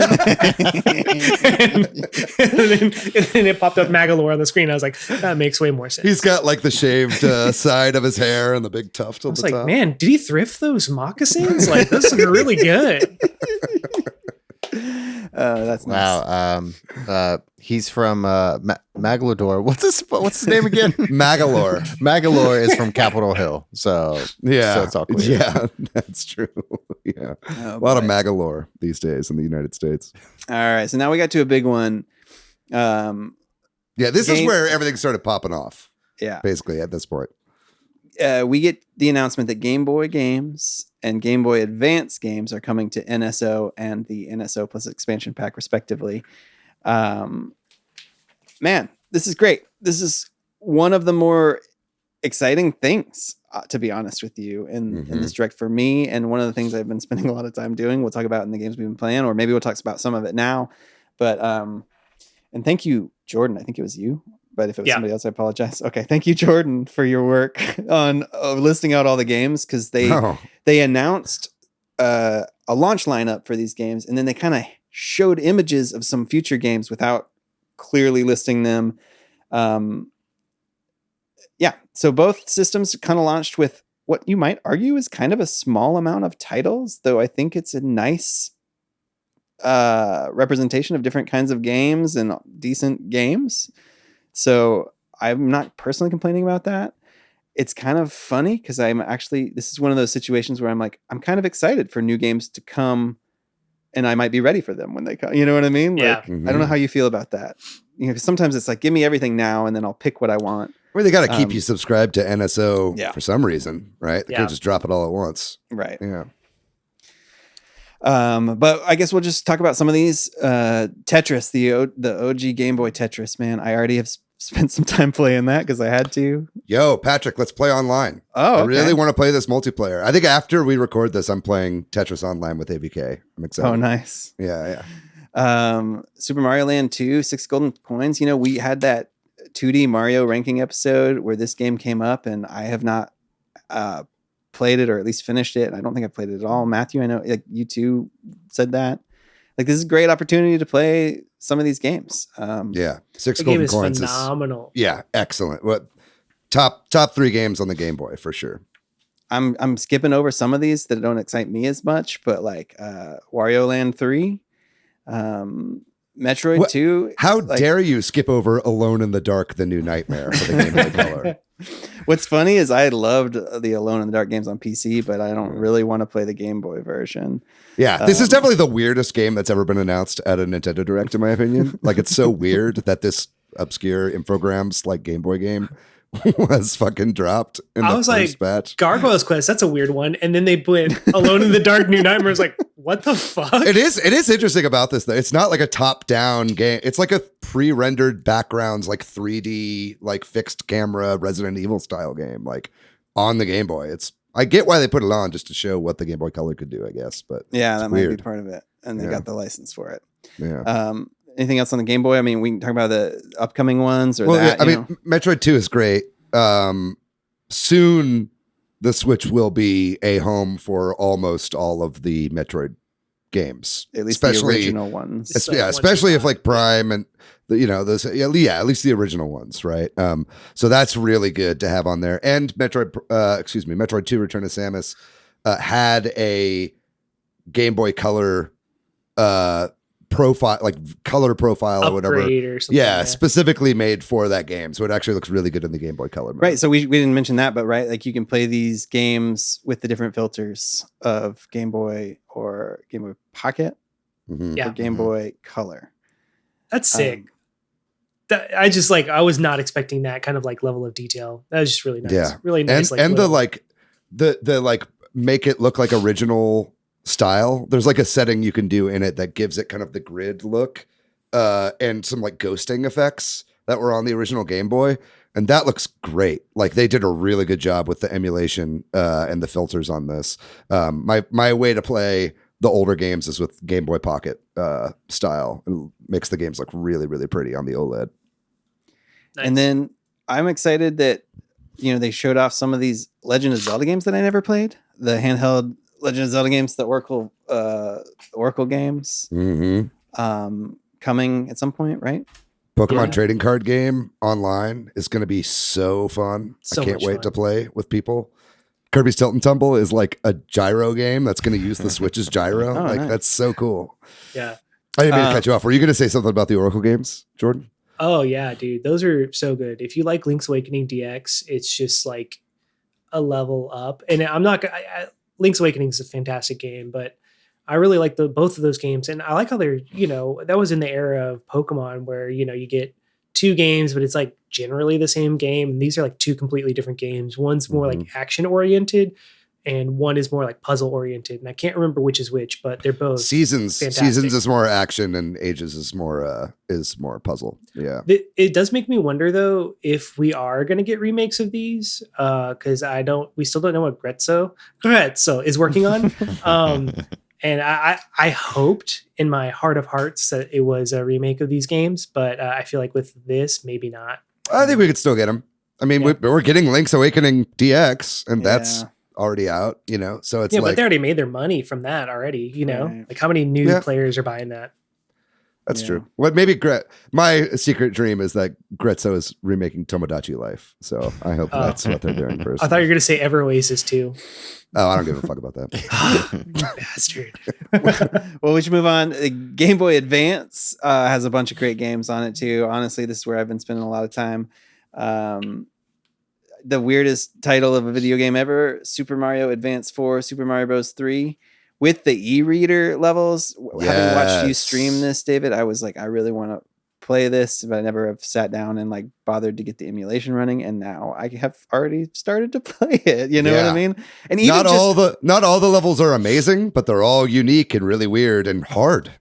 And I fired it up with my son, and we just started playing through the regular Super Mario Bros. 3 campaign. And man, it looks great. It's a glow And up. Luigi has his jumping ability, so it feels a little different, but in a good way. I don't know. Playing that in this format was a lot of fun. Yeah. Definitely don't sleep on those e-reader levels if you've never played those before. It's like a whole first-party Nintendo game that nobody ever played. I don't know. There's so many things here. WarioWare, the game you talked about.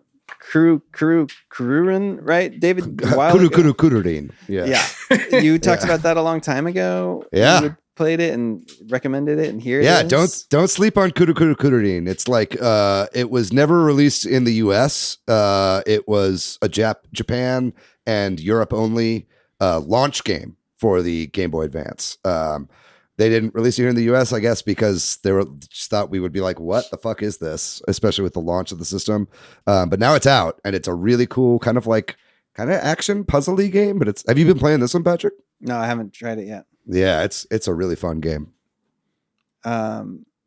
The Mario Kart Super Circuit, which I actually tried a little bit just for fun, but maybe the weakest of these for me. Mario and Luigi Superstar Saga. You were just talking about this, Jordan. Yeah, I've actually spent a lot of time playing this one so far. Oh, it's so good. It suffers a little bit from the button input. It's got a pretty nasty input system.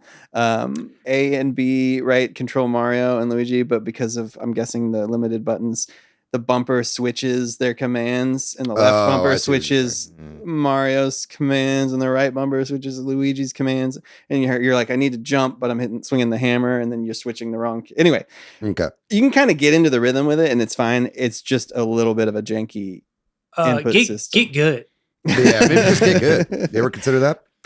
I think I can do it. It's playing with my son. He gets frustrated. Okay, but also, sorry. Now I feel bad. Make your fucking son get good, dude. Next kiss. It is a frustrating input system that is just a bit of the legacy of the game, and there's nothing to be done about it. And it's not like a big deal. I'm trying to remember. Fun. I played it on 3DS because they did the remake, and I think it's the same on that too. Now that you say it, yeah. You're just cycling between commands with the bumper, and it's a little bit like, no, just get me to the the jump. But it's got that Paper Mario magic in terms of the writing and just kind of the fun of it. Rest in peace, Alpha Dream. I still am so sad about that, man. Yeah. Hopefully, a lot of those guys got hired into other departments at Nintendo. You can hope. Also excited to try out the Minish Cap, Legend of Zelda Minish Cap. I never played that. Another Capcom Zelda banger, dude. I just feel like I got a lot of games to play here. This is why this was like a lot of this. I had a Game Boy, but I missed the late Game Boy, and I never had a Game Boy Advance. So this is like, I'm excited to play all these games. Great games. Yeah. A lot of upcoming ones that they showed off too. I'm excited about Metroid Fusion. Never played that. The Fire Emblem game.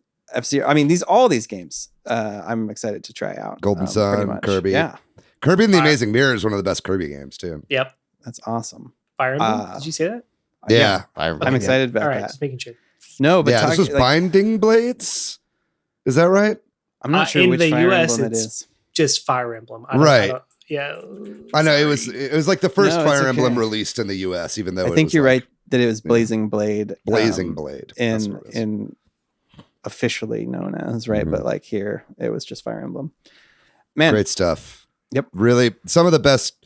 I mean, let's not hear any more complaints about how NSO is overpriced. Okay. Like we've Yeah. got, I mean, as long as you like old games or if you've never played any of these, like some of these are like some of the best Nintendo games out there, dog, like for real.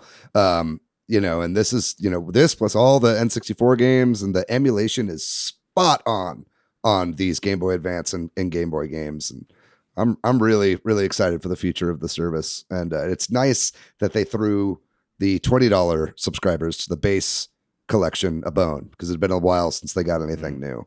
If you're a non-expansion pack user, so that's they got a more good games. value. Yeah, I think this is a positive step forward to the long-term idea of what Nintendo Switch Online will be, and how it will hopefully transition to whatever the next generation system is. yeah. mm-hmm. It's a little bit of a good point, right? Like, because like if the next system launches with all this, great. Because like here we are 6+ years of the Switch, right? Almost. Remember back in 2019 or whatever, we were like, when's the next system? When's the next, you know what I mean? Yeah. So it took a while, but it does feel full now. Speaking of Game Boy Advance, let's check in.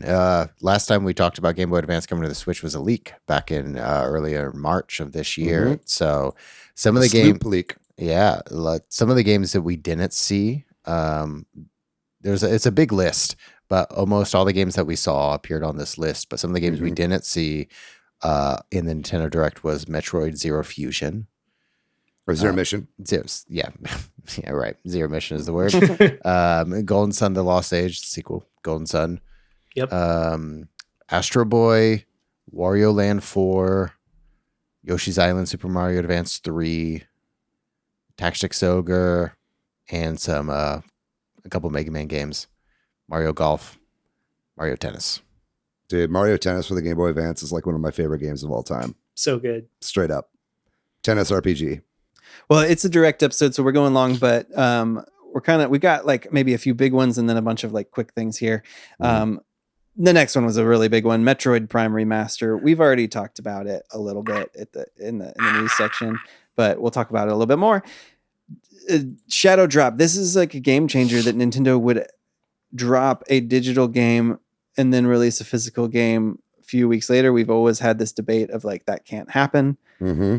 Well, it happened. Well, dude, and I mean, like Metroid fans are gonna fucking double dip like crazy. It's a good move for Nintendo, right? Because and it's also with it being $40 too. It's like $80 for having the digital and the physicals. Not that hard of a pill to swallow for people that are starved for Metroid, right? Especially when the quality of the game is this astronomical. Like they really nailed it. Yeah, even at $50, I would have been like double dip. I don't know, but I was like 40. I was like, yeah, fuck it. Yeah, twice. I'll buy it twice. Also, because I want them just to see like the Metroid crowd is here to support this and more. Just keep it coming. Like I don't know. Like they've been so drip. Like they take forever to put anything Metroid out, and they put 3 Metroid games out in I think the past 6 years, which feels like a lot for this franchise. But even if 2 are like one's a remake, one's a remaster, and then Dread, just keep going. Come on, let's keep it rolling. You got 2 more Prime games. Like, let's keep it going. Even if it's just a port, people will buy it. Like, I'm super stoked. And this game like really blurs the line of remaster and remake, which I think is phenomenal. Like, this might be one of the best remasters of all time because just. Like it does take the bare bones of the game, which is why it's technically a remaster, but it just updates it in a way that looks better than some remakes, you know? Yeah, it's definitely in the if it ain't broke, don't fix it category with the game because the gameplay is like literally unchanged, you know, other than the new control schemes, which are excellent, by the way. It's like, this is what GoldenEye should have done, right? Yes. It's like right off the bat, this is a perfect introduction for someone to jump into the Metroid franchise. Because like Dread's pretty fucking hard. That's a tough game for a first time Metroid fan. I think you could do it, and I think people should play Dread. I'm not saying you shouldn't, but like this is like not a super hard game, but it's gorgeous, and it's right off the bat. It just feels natural to play if you played any first person shooter game. Also, the twin stick controls with added gyro is perfect. It's what I wanted. It's basically the exact way that I laid out the controls on the Steam Deck version of the game that I like. I set all those controls myself, and I just feel like people at Retro were like playing Prime Hack on Steam Decks, and we're like, yeah, let's just do this on the Switch, right? Like, it's great. It's a great introduction. It's a low barrier to entry with that price point. It's probably the best looking game on the Switch.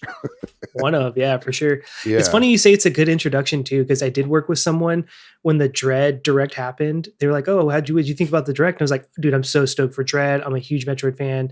They haven't made a new 2D Metroid in like forever." And she's like, "Oh, I just assumed it wasn't going to be good because it was a 2D game."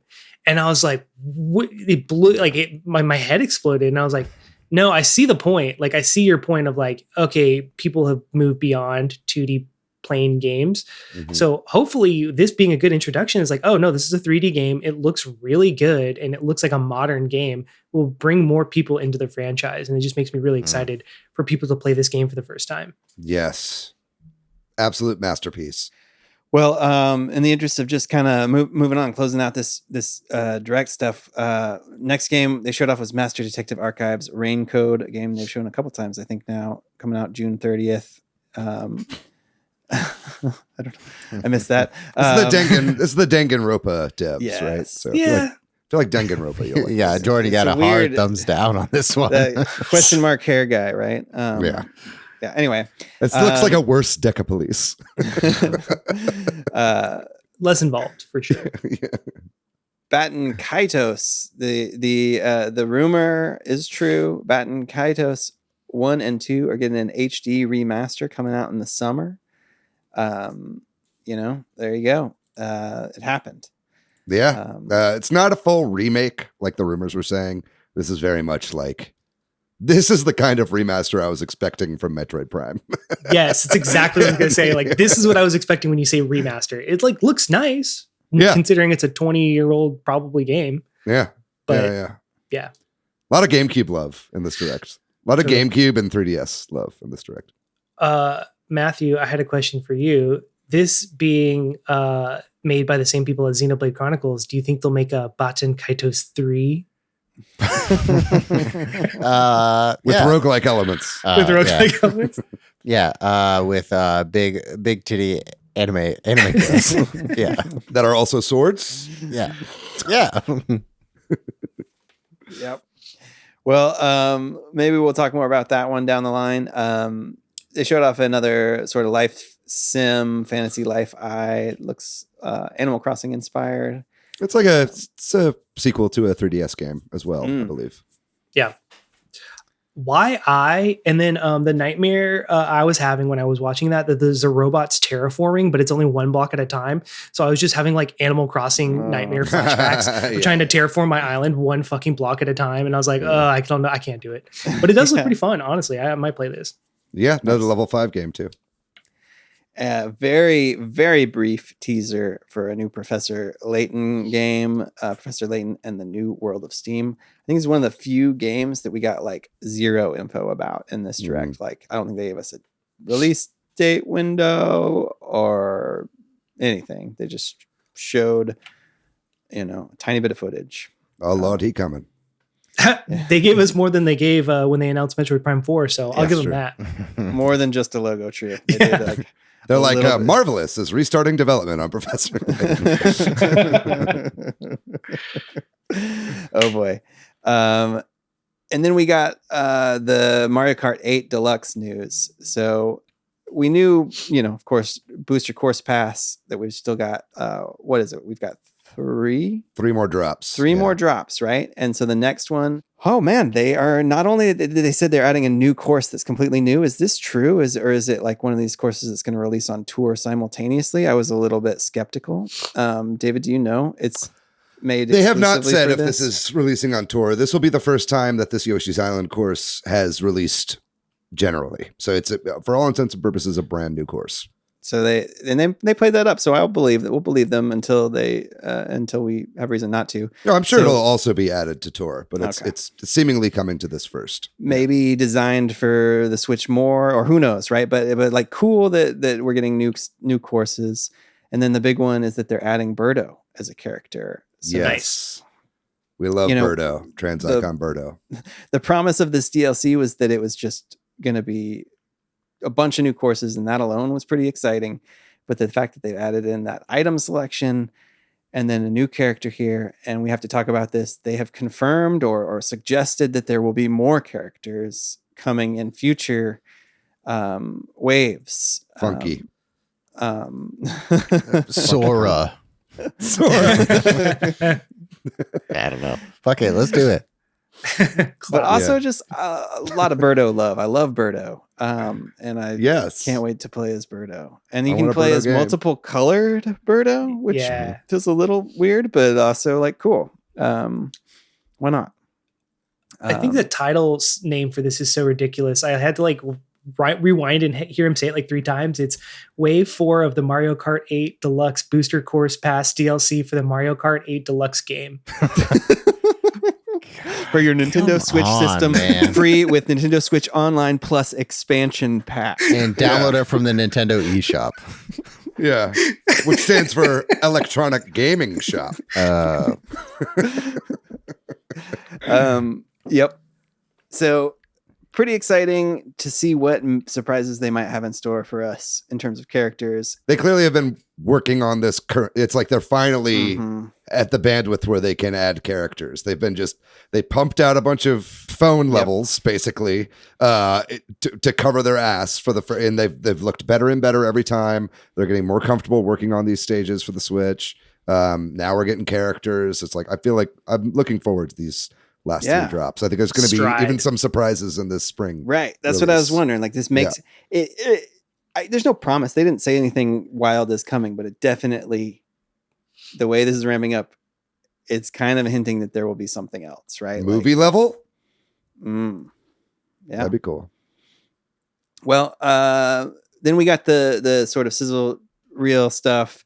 If there's anything in that sizzle reel y'all want to talk about, just stop me. But Minecraft Legends, Blanc, Mega Man Battle Network Legacy Collection, Have a Nice Death, WBSC eBaseball Power Pros.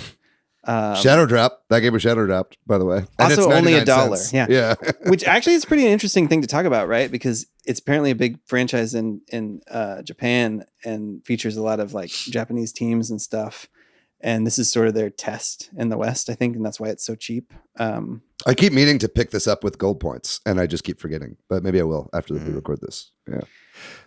Only thing to say here is that Mega Man Battle Network was part of the Game Boy Advance leaks for Nintendo Switch Online, and we didn't see it here. And I think as part of this collection, we probably won't see it on the Game Boy Advance Switch Online service for some time.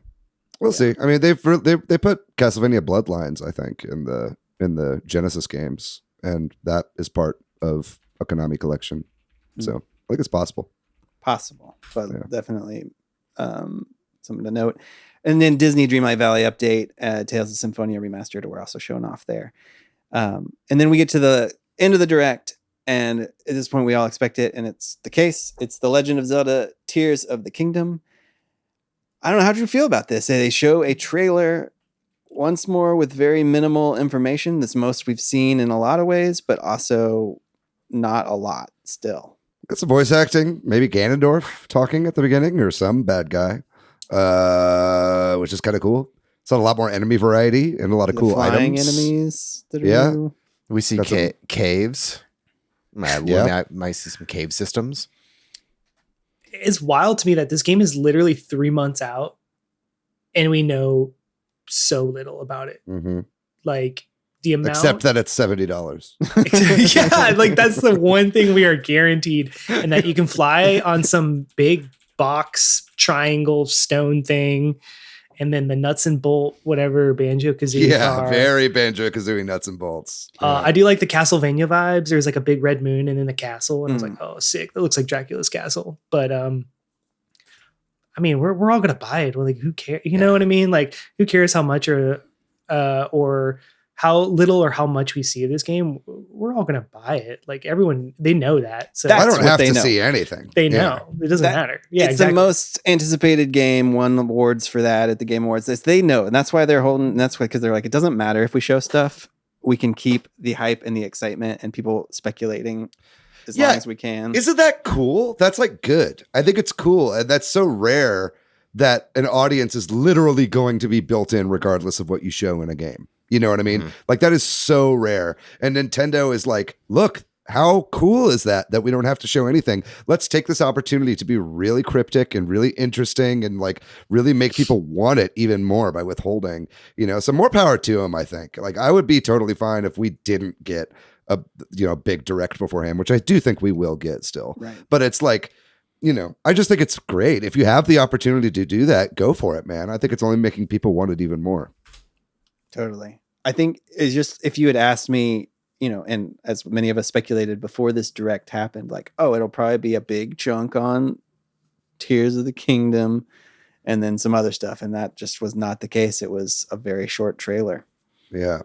It did I not. think the last time that this many people had absolute faith in a development team before the game came out was Cyberpunk 2077. Knock on wood.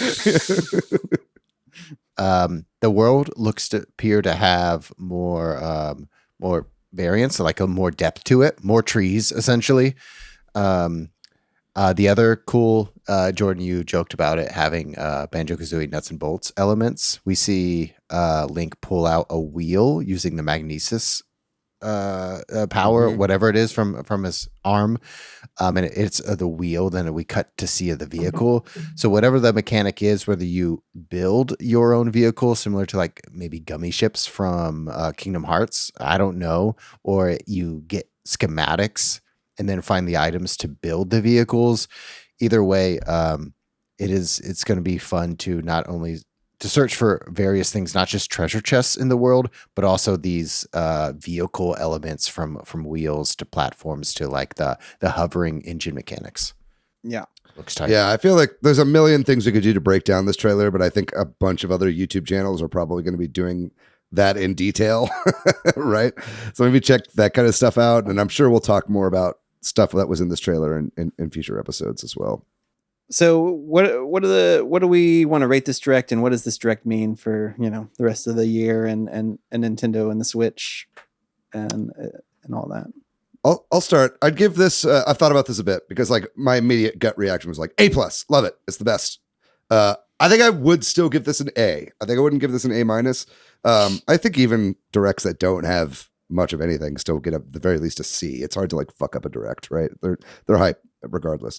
But like this had so much that I wanted. I think it was lacking a bit of new games, brand new games. A lot of it was re-releases, or I mean, most of it was just Pikmin 4 and Tears of the Kingdom, right? So it's like, I think that would have pushed it up to an A+. And as far as like what it means for Nintendo, I said it up top, but I do think that a lot of the internal teams that are making new games are already developing for new hardware. And this is the kind of release cadence that we can expect for the rest of the Switch's life, I think. I don't think that it is going to be a super light year in the second half of the year. I think it's just going to be more stuff like this. So as long as you like stuff like this, which I do, I think you're in good hands for the rest of the year. Solid B for me. I think, I didn't think about it until you said it, David, but you're right. There's lots of re-releases. Even with the new systems, lots of opportunity to build new games, decentralize the finding of games. I love the idea that we will someday be able to play all Metroid maybe all Metroid games on the Nintendo Switch platforms, and potentially all Legend of Zelda games on the Switch platform. I think that's exciting. But I wanted a little more new. I wanted some surprises. It was just lacking for me. But I think the broad appeal of the Switch, just for everyone to make games from for everyone, it's just, I don't know. It's hard to escape the idea of the appeal of this system. I was kind of at like a B-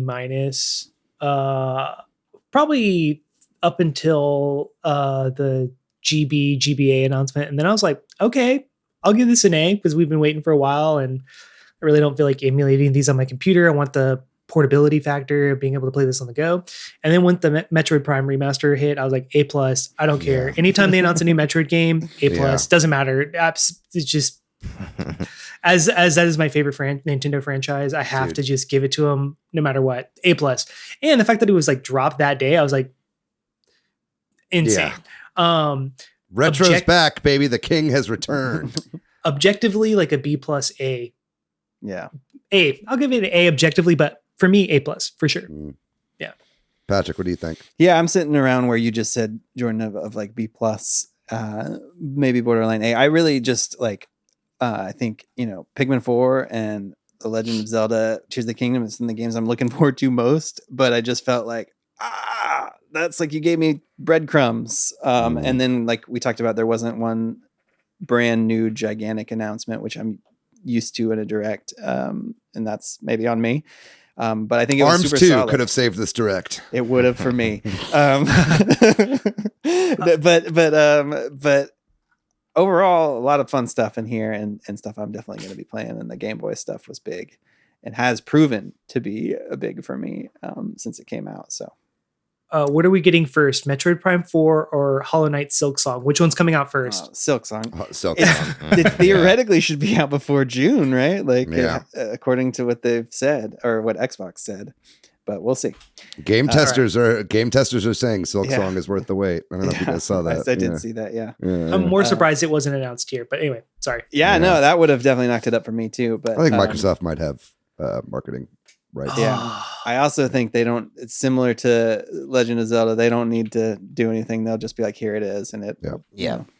And it's $40 because it probably should be. How much time they spend. Anyway, that's a totally different topic. We should end there. Definitely send us a note if you have any comments on anything we said or what your favorite part of the direct was or what you think this means for Nintendo.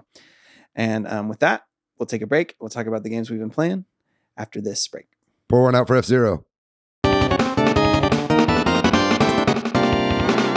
I've kind of talked about it because a lot of the things I've been playing are the Game Boy games. I guess I should say that I rolled credits on Fire Emblem Engage very shortly after our last podcast. Nice. I was super close and I did it, and it kind of sucks. I kind of wish I hadn't, because you know how sometimes when you're like in the grip of a game and there's all this little side content and you're doing it and you're having so much fun and you're kind of putting off the last chapter.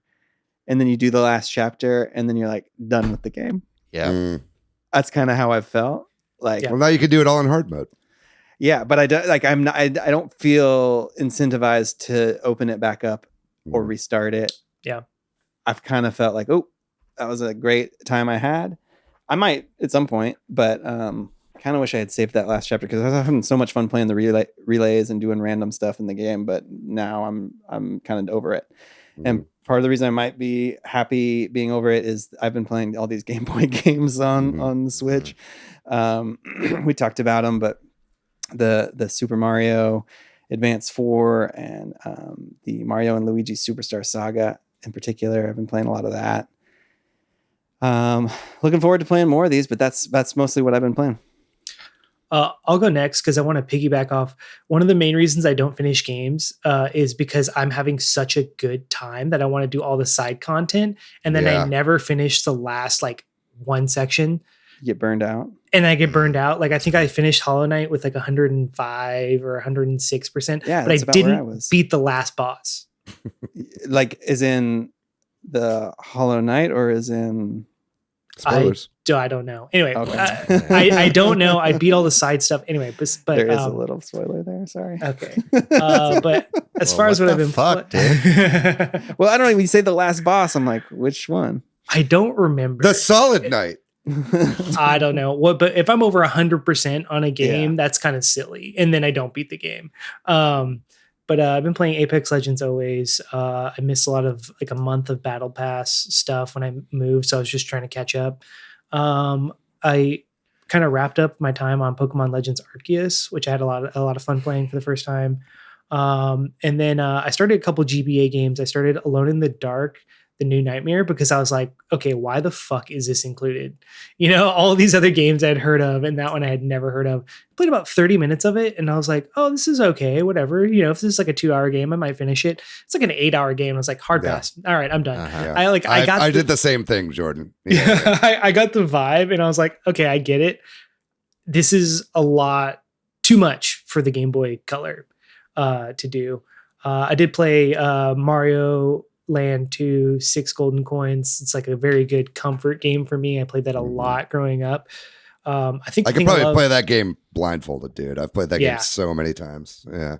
I think my favorite thing about that game is like all the enemies are bespoke to the levels. Like most levels have like completely, even if you're in an area with 3 to 4 levels, every level will have unique enemies, which is like wild, because you play every other Mario game, it's always the same cast of characters, and this one just had really unique enemy types.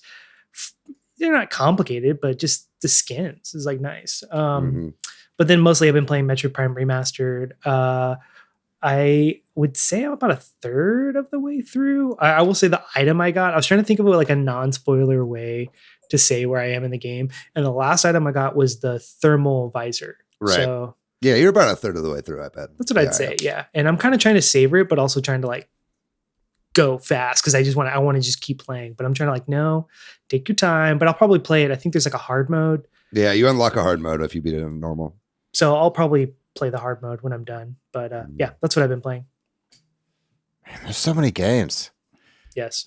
So many games. I have added so many games to my game tracker this past week during the direct. It's been wild. For me, I started put more time into Chain Echoes. I had a hard time. I think I talked about this last week, getting into like really starting the game because I was bombarded with text. But I read a little bit of reviews for Chain Echoes, and that kickstarted my desire to play through and spend more time in the world. Yeah, you're bought in. It's tight. I just had to get to the first market, which is basically Chrono Trigger. So, okay, I see it. I get it. All right. The turtle race.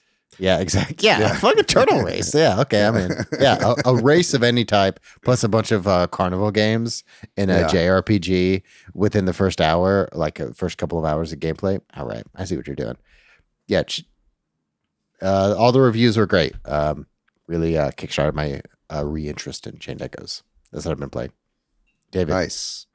I'll go next. A lot of what you guys said already. I rolled credits on WarioWare for probably like, I don't know, the 20th time today. I've played that game so many times. WarioWare for the Game Boy Advance. If you've never played that game, like it's a masterpiece. Like it's so easy to pick up and play. So much goddamn fun. Been playing Metroid Prime Remastered. I've been playing through that game upscaled to HD on my Steam Deck already.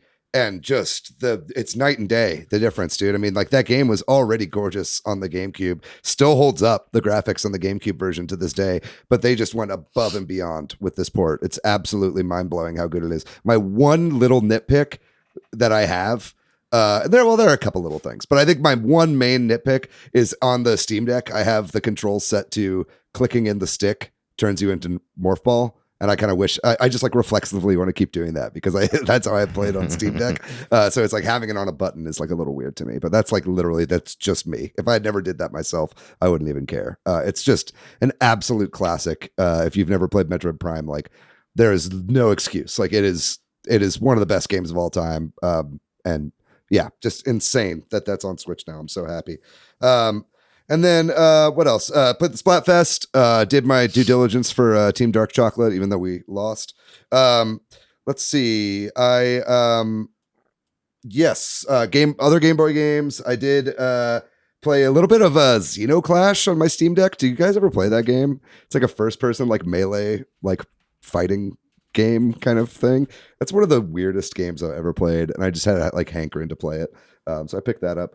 I've got like a million Steam Next Fest demos that I downloaded that I haven't started yet. So I'm thinking I might do a stream of that on Wednesday and just like go through a bunch of demos of cool games. And then lastly, I do want to say, so I modded my Switch, right?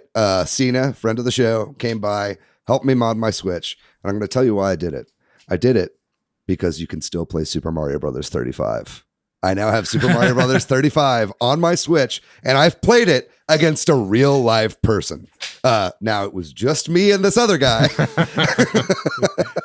but I was amazed. Like, because usually when you jump in, if there's no one else playing, it's like a bot that basically mimics all of your movements, basically, and does exactly what you do. So it's not just you in the room. But I actually, it was like the bot and this other real guy.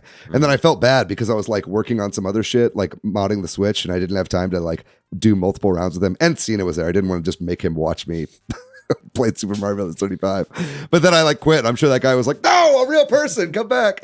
But no, it was amazing. There's like a website dedicated to these fan servers that I'm all set up on. So I'm waiting for the next like big event when people all start to play again. I'm going to be jumping back on this game. It was like I never stopped, although I did forget how to play. But I'm relearning though, and I'm relearning some of the meta. With that, it's not Super Mario Brothers 35, it's Super Mario Brothers 2. Yeah, dude. I mean, I would love. Oh man, I would love if they re-released this game and expanded it with more levels. And they could turn this into a $60 game. I would gobble that shit up immediately. It's such a fun game. So yeah, I'm on cloud 9, playing Super Mario Bros. 35 again, and I really recommend modding your Switch if you got an old Switch. It's a really cool way to get a lot of life out of the system and to try a bunch of really cool games. And there's a ton of great homebrew and cool stuff you can do with it. So yeah, I'm enjoying that. Awesome. Well, that does it for our episode on the February 2023 Nintendo Direct. Jordan, thank you so much for coming and joining us once more. And thanks to MilkyWay.co, who does our website. Thanks to Corduroy, who does our music. If you're looking for me, Patrick Online, I am PDYX. Hey, I'm Matthew on Twitter, MATHYOU. I'm pretty much ever on the internet at Monolith Fiji. And what about you, Jordan? Where can people find you online? Well, thank you again for having me. I realized I just made a hand sign, and that's not very nice to the podcast listeners, which I am a podcast listener. Anyway, you can find me at Boredan, BOREDAN, Instagram, Twitch, but I haven't been on in a long time. And that's about it. Whatever. You just find me wherever. Yeah. Hell yeah. That's what he's saying. Go dox Jordan and meet him at his house. But I don't even know how that works. All right, anyway, that's going to do it for this incredibly long episode. If you've stuck with us all the way to the end, thank you guys so much for listening. This is a blast. I promise next week's episode will be a lot shorter than this one. If you'd like to find our show on social media, by the way, also, we're at Switch Headz on Twitter, at Super Switch Headz on Instagram and Facebook. We got our website, switchheads.com. And you can follow us on Discord and Facebook. We got communities there that we'd love to have you join. But, you know, I think we're just going to fucking call it, man. We're going to be back next week with an all brand new episode. Can't wait to get that one to you. It's going to be Matt's last episode of the show next week, officially. So, goddamn, that's the end of an era. We love you very much, Matt. Gone but not forgotten. Also, you're still around for a couple more weeks, at least. I love everyone, too. Yeah, absolutely. You will not escape my love. Yeah, that sounds a little scary, but that's fine. Well, I am everywhere and know everything. All right, gang. Listen, we're gonna call you it there. Can call me Yahweh. Okay, I'm done. Please, Yahweh or the highway. That's gonna do it for the episode. You know the drill. Stay safe out there. Be kind to yourself. Be kind to one another. Play some fucking Game Boy Advance games, man. There's a million of them now. We love you guys very much. We'll see you next week. Bye bye.